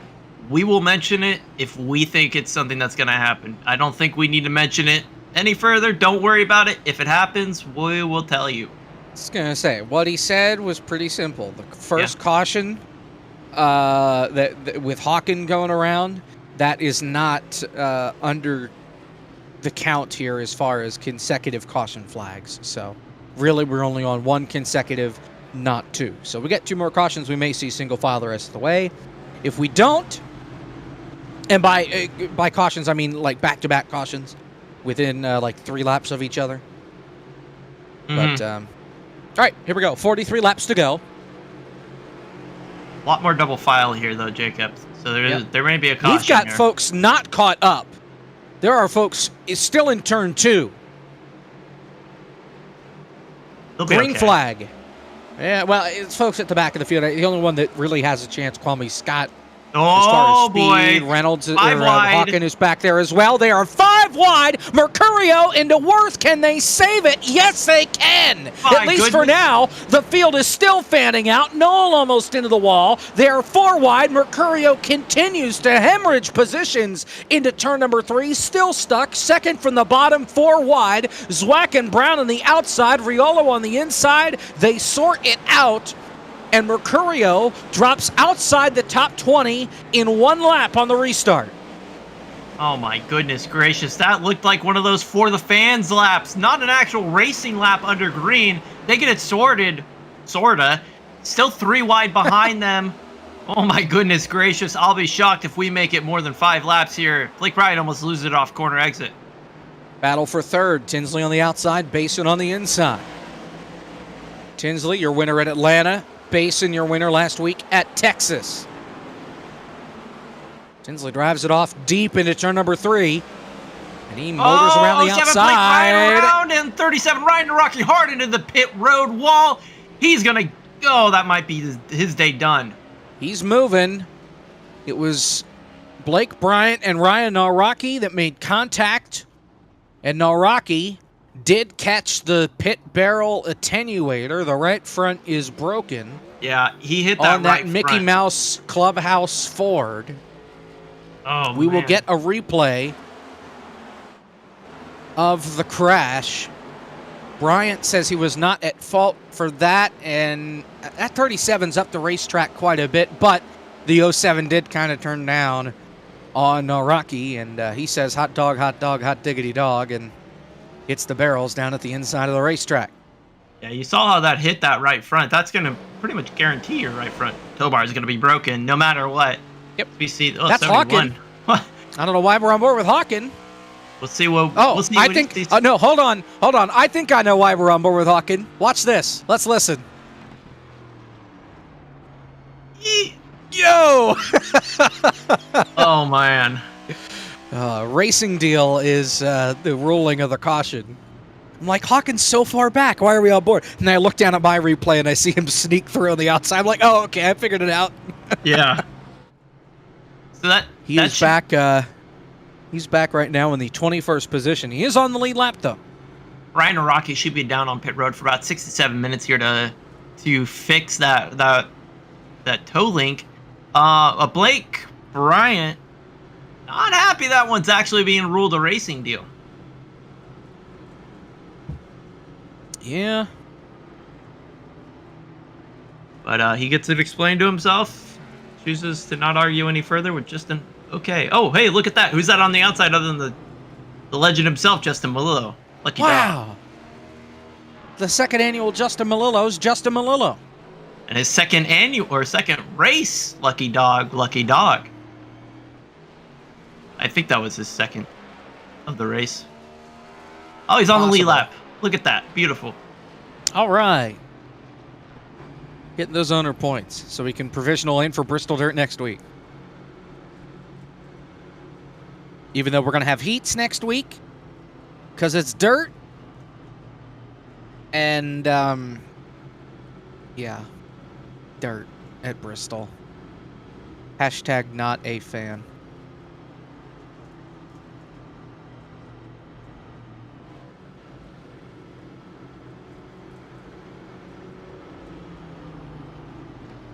We're going to come down here, the choose line section of track, whatever you want to call it. Definitely not a cone, though. Inside lane is the choice. Oh, wow. Both of those guys chose the outside lane. Malik going to start third or fourth row on that inside. And how about Botafuco here? He's going to start second on the bottom. Ooh, that's an interesting place. We've been seeing a lot of fanning out on these restarts, whereas previously, I'd say about less than or more than 50 laps to go, they weren't as aggressive on spreading out right after the start finish line. But here they have all the room in the world. And wait, hey, Jacob, have we mentioned that the start finish line is not in the center of the trioval? We don't go there for another 2 weeks.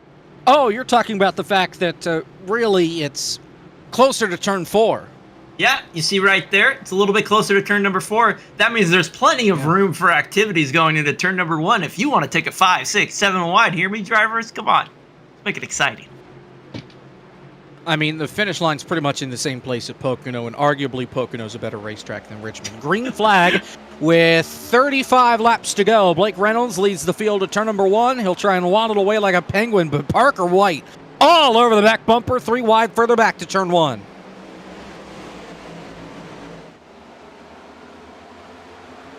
Oh, we got one sideways in the back. 71. We keep it green. That's Chris Wetz. Wetz. We're good. Single car, off the racing line. Side by side, though, for third, Botafuco and Tinsley. Malik Ray thought about sending it, but Botafuco shuts the door, and now he is going to look to the inside, 3 wide for third. He's going to get there on that inside line. He makes it work better than almost anyone else out there. He's going to continue to move his way forward. I think that if he would have been in on pits a little bit earlier under the green flag cycle, I think we'd be seeing him racing for the lead right now. Oh, look at this. Kevin King looking 3 wide on Kolonix and Botafuco. They'll at least get one out of it.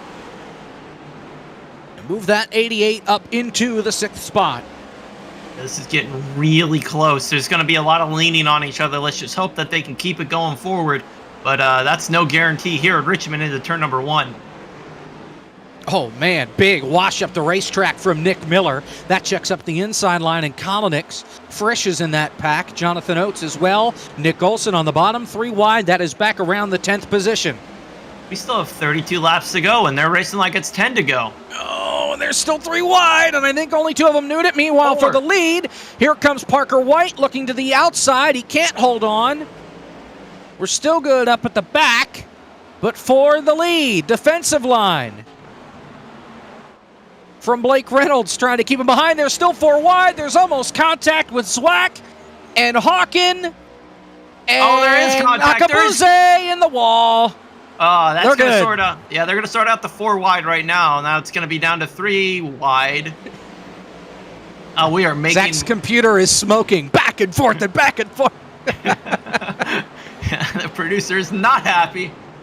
Yeah. Whoa, that was close right there. You saw it on screen. He almost got into the back of him.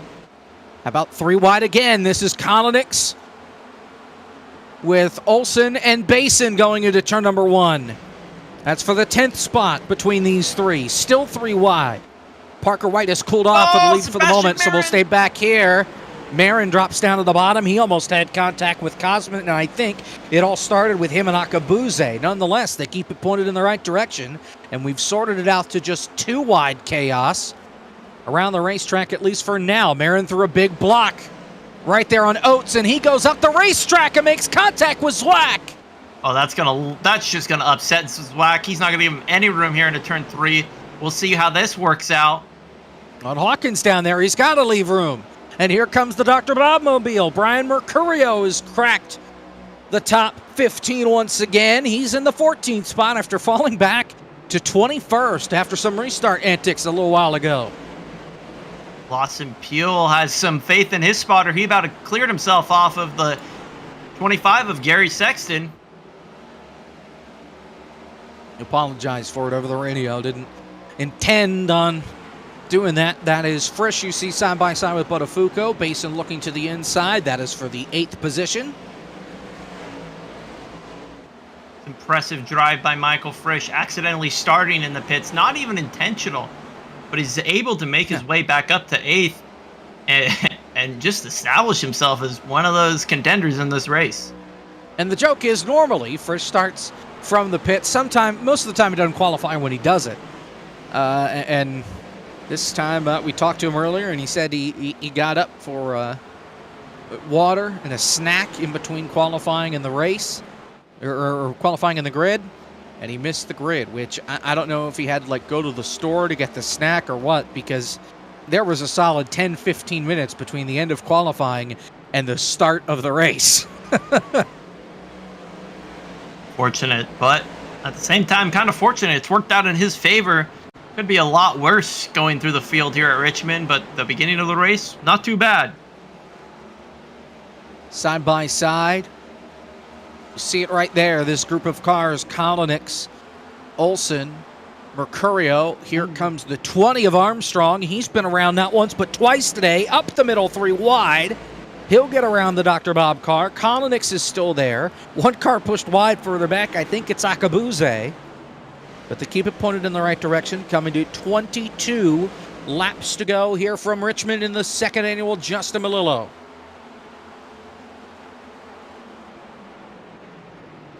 Still 3 wide behind them. Akabuze cannot get his way down to the bottom of the track, falling like a brick right now. That's just not working out. I'm sure he's going to get frustrated. He's going to start pushing the issue if he doesn't get his way here soon. And he's had a good start to the season up to this point. Another one of the rookies here at FTF. He's 36th in points. He had a rough go of it at Texas, was up toward the front, got involved in a crash. Season high of 16th after he did not participate in the 500. You see the battle for the lead. Reynolds and White nose to tail. About a car length and a half between the top 2.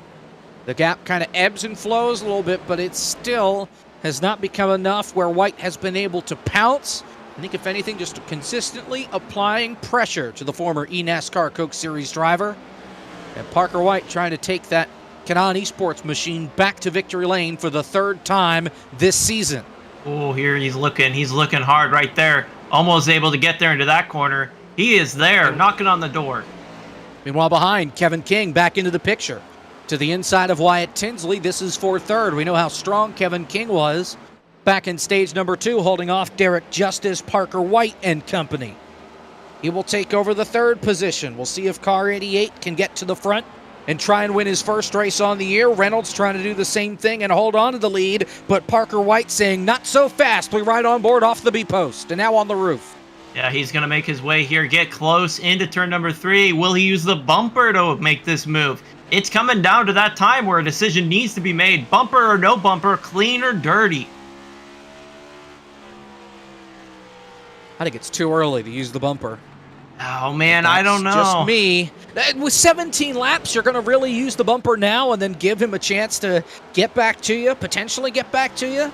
It's way too early, I think, to make the move. But you've also got Kevin King closing in. We'll check the speeds at the line. Last time by, King was 0.2 faster. Same story this time by. And here comes Kevin King for 2nd. Parker White says, go get him, champ. And there goes car 88. I think Parker White here is conserving tires for a last push at the end of the race. He's been so good at conserving those tires. I think he's going to be the one here that's going to have the best tires at the end of this race. Possible the way he's backing off, unless he really pushed him. Now remember, Kevin King pitted 10 laps later than everybody else. He pitted under a later caution. He is on 10-lap fresher tires. You wonder where the speed came from? Well, he didn't just turn on a switch. And with 14 laps to go, he's got fresh tires, but so does Malik Ray. Don't look too far behind now. It's 4 wide, and Kolinix gets turned by Jonathan Oates, and the caution's out with 14 laps to go. Oh, no. Right before this was going down, another name was being dropped in the hat for the lead. Malik Ray was there. He was making the move on Parker White. He was so close. Not close enough. Caution. Oh, I am so angry it hurts. I'm more angry now than I was when I watched the Phillies get slaughtered on national television earlier today. Here's the replay. He sends Marin. They're 3, they're 4. Oates drives into the corner panel of Kolinix, turns him around. I wanted them to get this sorted and so fast. It sounds like no fault is being given. We'll see what this initial contact was about. Oh, Kolinix just lost it on exit and got loose down into Marin, and that checked everybody up. Maybe lit the tires up too much, and that does it. How about this? Hold on. Go live. Oh, yeah, Producer, Blake Reynolds stays out, and everybody and their mother is on the pit lane getting 4 fresh tires. He got them anks broke. Oh, no. Blake Reynolds is going to get skinned alive on this restart. Whoa. Wait a minute. Are we going to see 2 tires here? We are. Malik Ray, 2 tires. Everyone, Parker White, 2 tires. 2 tires. Everybody, 2 tires. Tinsley takes 4. He's the first one off pit row with 4, joined by Logan Helton. They come out 10th and 11th. Oh my gosh. Goodness. Oh. Well, it's a good thing we have 3 overtime attempts, because I have a feeling we're going to burn through at least one of them here. We gather here today to mourn Blake Reynolds' victory. We may go single file restarts on the last restart. That is unfortunate. Oh my God, look at this. Wow. Poor Blake, man. Can we talk with Blake Reynolds before yes, the murder unfolds? Let's talk with the driver of the 66, because I just feel bad at this point. Let's bring him in here. Oh, Blake, I'm sorry for what's about to happen. What's the plan here for these last 9 laps, maybe when we get a restart, on 45 lap older tires compared to the rest of the field? I mean, what am I supposed to do? Like, if I pit there, 20 stay out. If I stay out, everyone else pits. So, you know, I'm screwed either way. But last year in New Hampshire, I stayed out on 30 lap old tires, and I was able to hold them off. So now I have a question here involving if we stayed green. I know it doesn't matter now, but Kevin King was on you like a cat on Velcro there. Do you think you would have been able to hold him off? Maybe for a couple laps. I really want to win, so. Now, I do have to tell you that he was on 10-lap fresher tires at that point as well. He pitted under one of the later cautions compared to you and most of the other folks around you. Yeah, I realized that. It's just tough. It's tough. Every time I'm the leader when we get the late race caution, it's never good for me. So, obviously I don't play the game as much as other people anymore, so I don't really know how tires react. I'm not really sure if anybody would have stayed out if I had pit there. So, we'll see. We'll see how this goes. I'll prep the tires best I can. It's something. Maybe just don't play defense like Darius Slay against an Andy Reid offense, and I think you'll be okay, Blake. Thanks for your time. Best of luck. Go get them. God, all right, gotta thank bring you. Eagles into this. I do got to bring it into it because it's defense, and I know them. Oh man! And I know they were atrocious in 2 particular trips to the end zone. I can't. You think it's any easier for me? At least I could just laugh about it at this point, because who cares, whatever. Oh, yeah, that's the only thing we can do. Go green here, 9 laps to go. Blake Reynolds on the inside, Parker White on the outside. 2 tires behind him, White. Tinsley, the first car on freshies. Blake Reynolds is gone on the restart. Here they go to turn 1, inside 10 laps to go, 8 laps to go. Parker White storming around the outside on just 2 fresh tires. He's going to take the lead. Will Malik Ray send it down to the bottom? No. Put car 011 out in front, looking for his 3rd win on the season. The bottom side is checking up because car 66 on the older tires. 7 car, no patience, immediately goes down to the inside. He needs to get up there, be a part of the battle. Oh, Dylan Basin! Where's he going? And how about What? Tinsley? He's on fresh tires. He gets through. Oh, my goodness. Oh, he got up into the marbles. That's what happened to Basin. He can't get the rears going forward. He's just going to keep sliding backwards. Dirty tires, 6 laps to go. Tinsley to the outside of Mercurio. First car on fresh tires. He sits Again! P5. There's trouble in the back. 1 car perpendicular to the racetrack. It's David L. Brown.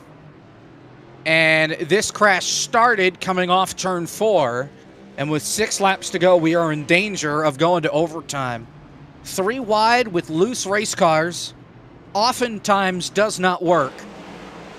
Hamilton Akabuze found this out the hard way, who bounces down into the 107 of Rocky Boyd, and nowhere for David L. Brown to go but around, and the caution comes out with 6 laps to go.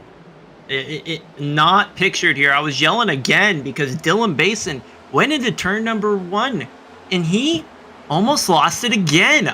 There's something wrong with his vehicle. That I would say marbles the first time, but it's like his brake balance is all sorts of screwed up. I don't know what's happening, but he almost caused a wreck. Blake Reynolds almost got turned off of corner exit. Something's going on with that machine. So we see they're gonna come down pit road and get some stuff sorted here for those guys. Those at the back of the field decide to pit. Those at the front, though, do not. Blake Reynolds, though, does pit. I'm sorry, but he doesn't have a shot without pitting, and he's going to fall back to 26th, it looks like. 27th is where he will come off the pit lane. So last on the lead lap. Now, he could pull off a top 15, top 10, depending on the chaos around him. It's not over. And here's the thing. If we go to overtime, he could pick up more spots. It absolutely could. It's a Band-Aid on a bullet hole for sure, Jacob. But it's you think about that. We had another 6-7 laps to go, and he was already falling as far back as he was. I think he was at 10th when the caution came out. He had to come down pit road. He was going to end up on the last car in the lead lap at the rate we were going. So at least in this circumstance, he is the last car in the lead lap, but at least he has fresh tires and fresher tires than everybody else. If it's only just by about 6 or 5 laps, still makes a difference. We are going to overtime. Great. Fantastic. Exactly what everybody wanted.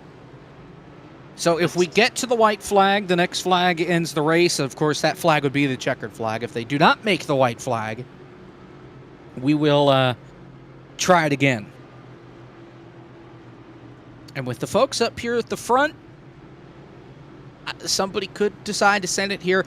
I'm really curious to see here, Josh, where Wyatt Tinsley goes as far as choosing, because he is the first car on 4 fresh tires. Everybody in front of him is on 2 tires. Nick Miller and Dylan Basin behind him are on 2 as well. Frisch is on 4. He sits P8, so a couple of cars back. We'll see where car 20 goes as we are choosing.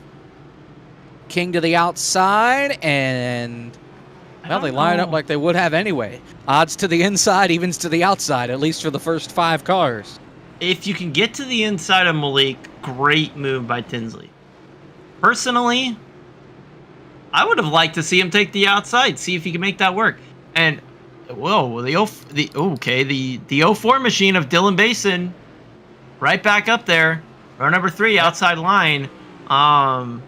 Just don't go that high again. I wonder if he got the problem on his car sorted, or you know, if it's still acting up. I wish we could get an answer on maybe if he found if there was an issue with the car. I think he just went too wide, got in the marbles, and had to clean them tires up, and that's what he's done here under this caution. We'll to, see. to try and sort it out. And I think because he got too wide and because he got the marbles, I think it heated his tires up a little bit, and that's why going back into the next corner, it still wasn't perfect for car 04. Parker White looking for his third win on the season. Kevin King looking for his first. Malik Ray pushes him way out in front. He went early. Big block from White going into turn number 1. They're 3 wide for 4th. Parker White holds them all at bay off turn 2. Malik Ray will use the bumper here. I know he crash will. in the back, into the outside wall. Rocky Boyd, Seth Noel is around, as well as Kwame Scott. I think 2 accidents for the price of 1 caution. And we go to overtime again for Boyd. That was simply marbles. Noel was a separate accident. However, Kwame Scott was not. He got turned by Chris Wetz, who got sandwiched together with Lawson Peel after Boyd went around. Wyatt Tinsley got loose and was under pressure there. He's lucky that caution came out when it did. Here's the replay. Watch the blue car on the outside, the 107 of Rocky Boyd. Drives down in, and that thing's loose when he turns into the corner. And comes down, and yep. You see David L. Brown just barely squeak by on the outside. You told me that would have happened. That's exactly what happened to the 04 machine of Dylan Basin. Last time around, we see him. He's loose back there in the back of the pack.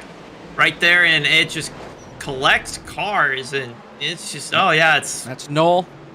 Lazy. Going around, he made contact with Oates. A little bit of net code there. That's what sent him around. Oh man, more contact there. Pulling back up in front of the 01 of AJ Green. Oh man. There you have it. Yep, and that right there, that's concerning to me. That contact with the 01, that might do damage on the steering of that one machine of Seth Noel. Well, yeah, I was going to say the 01 is a lap down, but he's 3 down. But Noel is on the lead lap. Oh, Dylan Basin! Whoa! What did he do? End of longest line penalty. He changed lanes before the restart. No, you can't do that. There is one He changed rule. lanes. What he did, he was in the outside line. He pulled out to go 3 wide on the outside on Brian Mercurio before the line. Watch the orange car, 3rd on the outside of the red car. He pulls out a line right here. Obvious. You cannot do that before the start-finish line. And Dylan Basin, who had a chance to go back-to-back, instead goes back to the pack.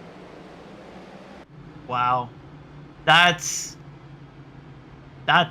just one of those rules. It's so clear. I mean, as a race controller, typically you have a camera set up looking for that move. And it's so obvious when it happens. There's no way to do that move slyly. You do it, you almost guaranteed to get caught.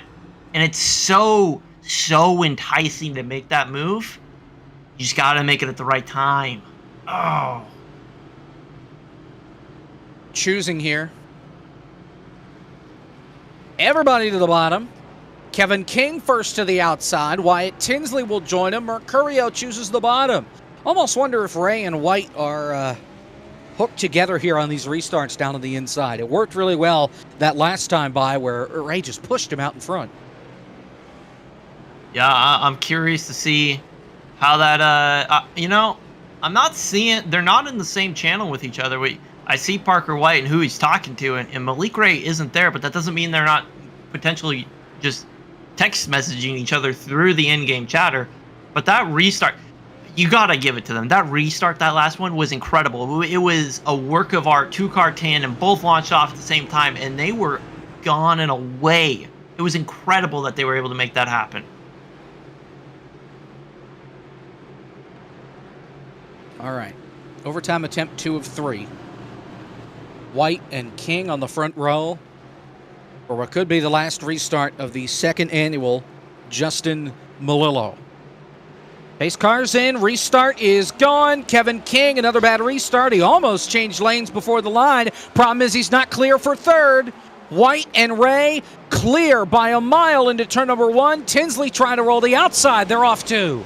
That's not going to work for Tinsley. He's going to be stuck Tuttle. up. There goes Olsen into Worth. Houghton around. Big crash in the back.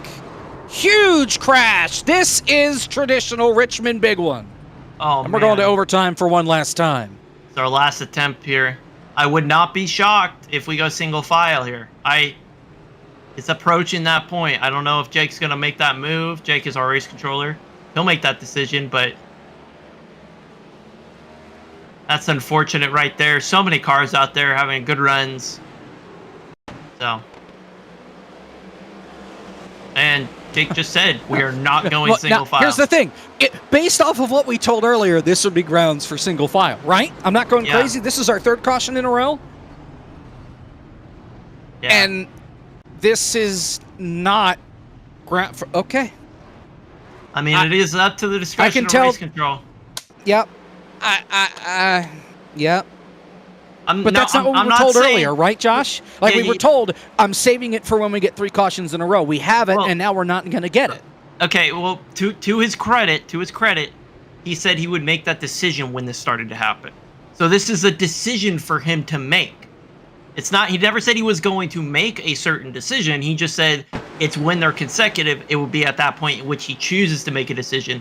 And I was merely saying it's time for him to make a decision. He's made it. No, you're He right. says no. So You're right. That's on board with Landon Mills. Jesus. Oh, my God. I feel like if you were involved in that wreck, you should be parked. yeah, That should clean us up for this last restart. Nick Nick Olson, given the cause, he broke loose in that. I mean, yeah. Coming up on FTF. A green, white Windstill's checkered. off. Yeah, well, yeah, the green-white checker, the finish of this race that never seems to end. Windstill's off for 2 weeks. Autobahn wraps up from Road Atlanta on Monday at 9:15 Eastern. Simcar is back on Thursday at 8:30 at I Don't Care Speedway. We're back a week from tonight, Lord help us, at Bristol Dirt. There will be a special format with heats and everything. Road to Pro is back next week, next Thursday, from regular Bristol, thank God. Don't forget about Blake's World 600. That's coming up here at the end of the month. Qualifying is Tuesday, April 25th at 8 o'clock. Wednesday, April 26th is the race. 400 laps, 600 miles. And Art Reimer points out, yes, I did forget the Elliott Sadler Esports 200 next Saturday. That's 5 o'clock Eastern, I believe, here on FTF. That is from the Legacy Texas Motor Speedway in the Next Gens. Yeah, you'll get a Jacob Pitts, Caleb Hoffman back-to-back next week. As far as here on FTF, we'll be here for this at Bristol Dirt, and obviously the Elliott Sadler Esport 200. And before that, Preble for Riolo, he hits the line. Malik Ray is blinking. But who? What? Why is Parker White just chosen the outside line?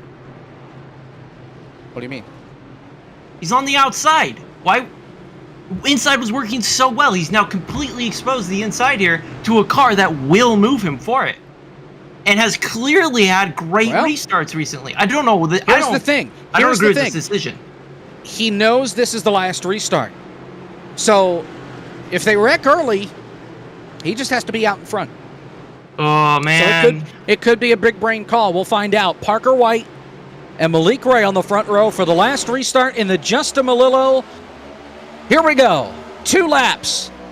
Parker White, a great launch on the outside. He is not clear. Here comes Ray to the inside, side by side. Up the hill, Parker White gets loose and he crashes. He keeps it into the wall. They all crash behind. They will not throw the caution flag. They got to clear the racetrack. Here comes Mercurio. He's looking for second. White flag is in the wind. 1 more lap to go for Malik Ray. He's out in front by 2 car lengths. Mercurio trying to clear Kevin King. King fighting back on the outside. This is all Malik Ray needs to see. Here they come through turn 3 for the final time. Still side by side for second. Malik Ray chooses the inside line on the restart. Parker White gets loose, and Malik Ray is in the playoffs. He wins at Richmond.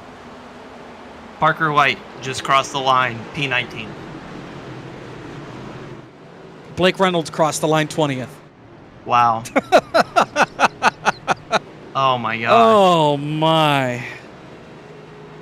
Wow. Have you ever? I told you that outside lane. I don't know that decision. I did not agree with that decision. And it did everything I was worried about for him. Put him in a bad position with a car that can restart well. But let's give it to Malik Ray. He chose that inside lane. He was given an opportunity, and he executed. Hit that restart absolutely perfect and got himself in position. Oh my god, it was netcode! Yep. Netcode got him! I thought White just got loose! We saw... There was contact! We saw Malik Ray. No! He was blinking right before that start You won't finish. see it from that angle other than just up the hill he goes and into the wall. And then the Calamity. 20 gets into the back of Gary Sexton and turns him around. Marin in there, Cosman, Chris Wettrop kicks somebody. That's so unfortunate. if we we saw can his get- internet yeah. blinking. We saw him Here it blinking. is. This'll work. It's so obvious Look here. how much room! Oh! Yeah. So frustrating for Parker White. And there you see the rest. Just pile it on in. Thankfully, they all cleared the racetrack. Oh. And it was just the stuck side-by-side between Mercurio and King that allowed Malik Ray to scoot away. Mercurio does finish second by 1/100th of a second over Kevin King.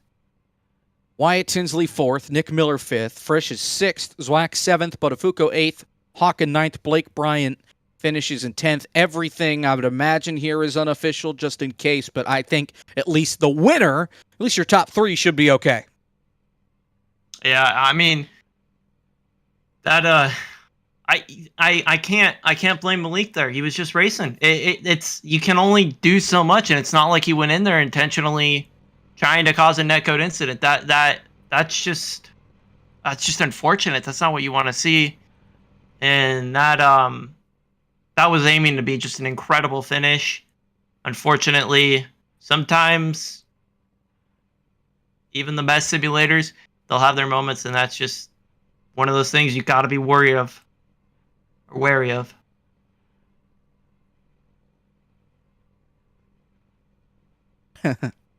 None of our top 3 are here. We got Brian back here. As I say. All right. Well, Josh, do you want to talk with Brian? Yeah, Brian. Let's talk with Brian. All right. Brian, we didn't give you enough credit. You those last couple of restarts, you were 4th, 5th, 6th, all around there. You were there the whole time. Didn't talk about you enough, but here you are finishing 2nd. How happy are you with today? Well, anybody that knows me knows I don't really like Richmond, so I just kind of come in here expecting to do kind of whatever. So 2nd place is pretty cool. But like you were saying on those restarts, try the top sometimes, then I'd try the bottom sometimes, and then I'd go back to the top, and then I'd go back to the bottom and try to figure out what was going best. And one of the times I was on the bottom, I got punted going 4, held onto it, then still finished 2nd. And then one time I was on the top and I lost position, so I said, if I can get to the bottom, I'll take the bottom. And when I was 2nd in line there, knew it was going to be all right. And, if there was any sort of shenanigans or anything, they might wash up the track and I can just kind of scoot on by. And there were some shenanigans, but only one car got affected. So instead of the win, we'll take 2nd, though.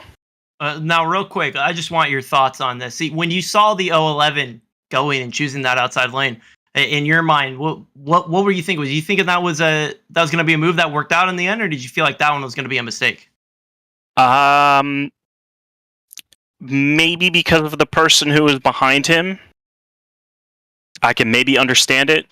Some of those restarts were a little interesting. I don't know if he just got rolled into or the guy behind him just timed it really damn well. But after what happened to me, I would have been a little terrified to see that one car in my rearview mirror. So I understand why he did it, but even though personally I probably wouldn't have done it, just because if you really get a good restart and you could just send it on the bottom, if you can clear the whole field and everyone's too wide behind you, you're pretty much set free at that point. So sucks that he got taken out by netcode. And like I said, I don't know about the call myself, but Parker's a smart enough dude, and it just didn't work out for him. I appreciate that. Thank you very much. Brian McCurry, who finished second. Jacob Hitz has caught up with our winner. For the first time in FTF history, Malik Ray, you've done it. You've gone to victory lane. Take us through those last 2 laps. I tried to get a pretty good start on the inside of him. I tried to time it and I mistimed it by a hair. And I was still close to his inside going into turn 1, and he didn't try and like chop me or anything. Like, he gave me the lane, and then going through turn 1 and 2, we just got an insane amount of net code. I was on the inside line, he was nowhere near my door, and it just shot his car around. So that was rather unfortunate, because I was actually looking forward to driving against him, because I know he's really good and someone that I respect a lot. So I'm sorry that happened, but other than that, I had a pretty calm race. Didn't really have any incidents or nothing. It was pretty calm for me. Malik, congratulations. You've won here at Richmond. As long as you make the start requirement, you're in the playoffs. Go celebrate. We'll see you next week from Bristol Dirt. Thank you, man. Thank you. That's Malik Ray, P1 tonight, here from Richmond. And we'll talk with Kevin King here as well. Josh, you want to talk with Kevin? I got it. Yeah.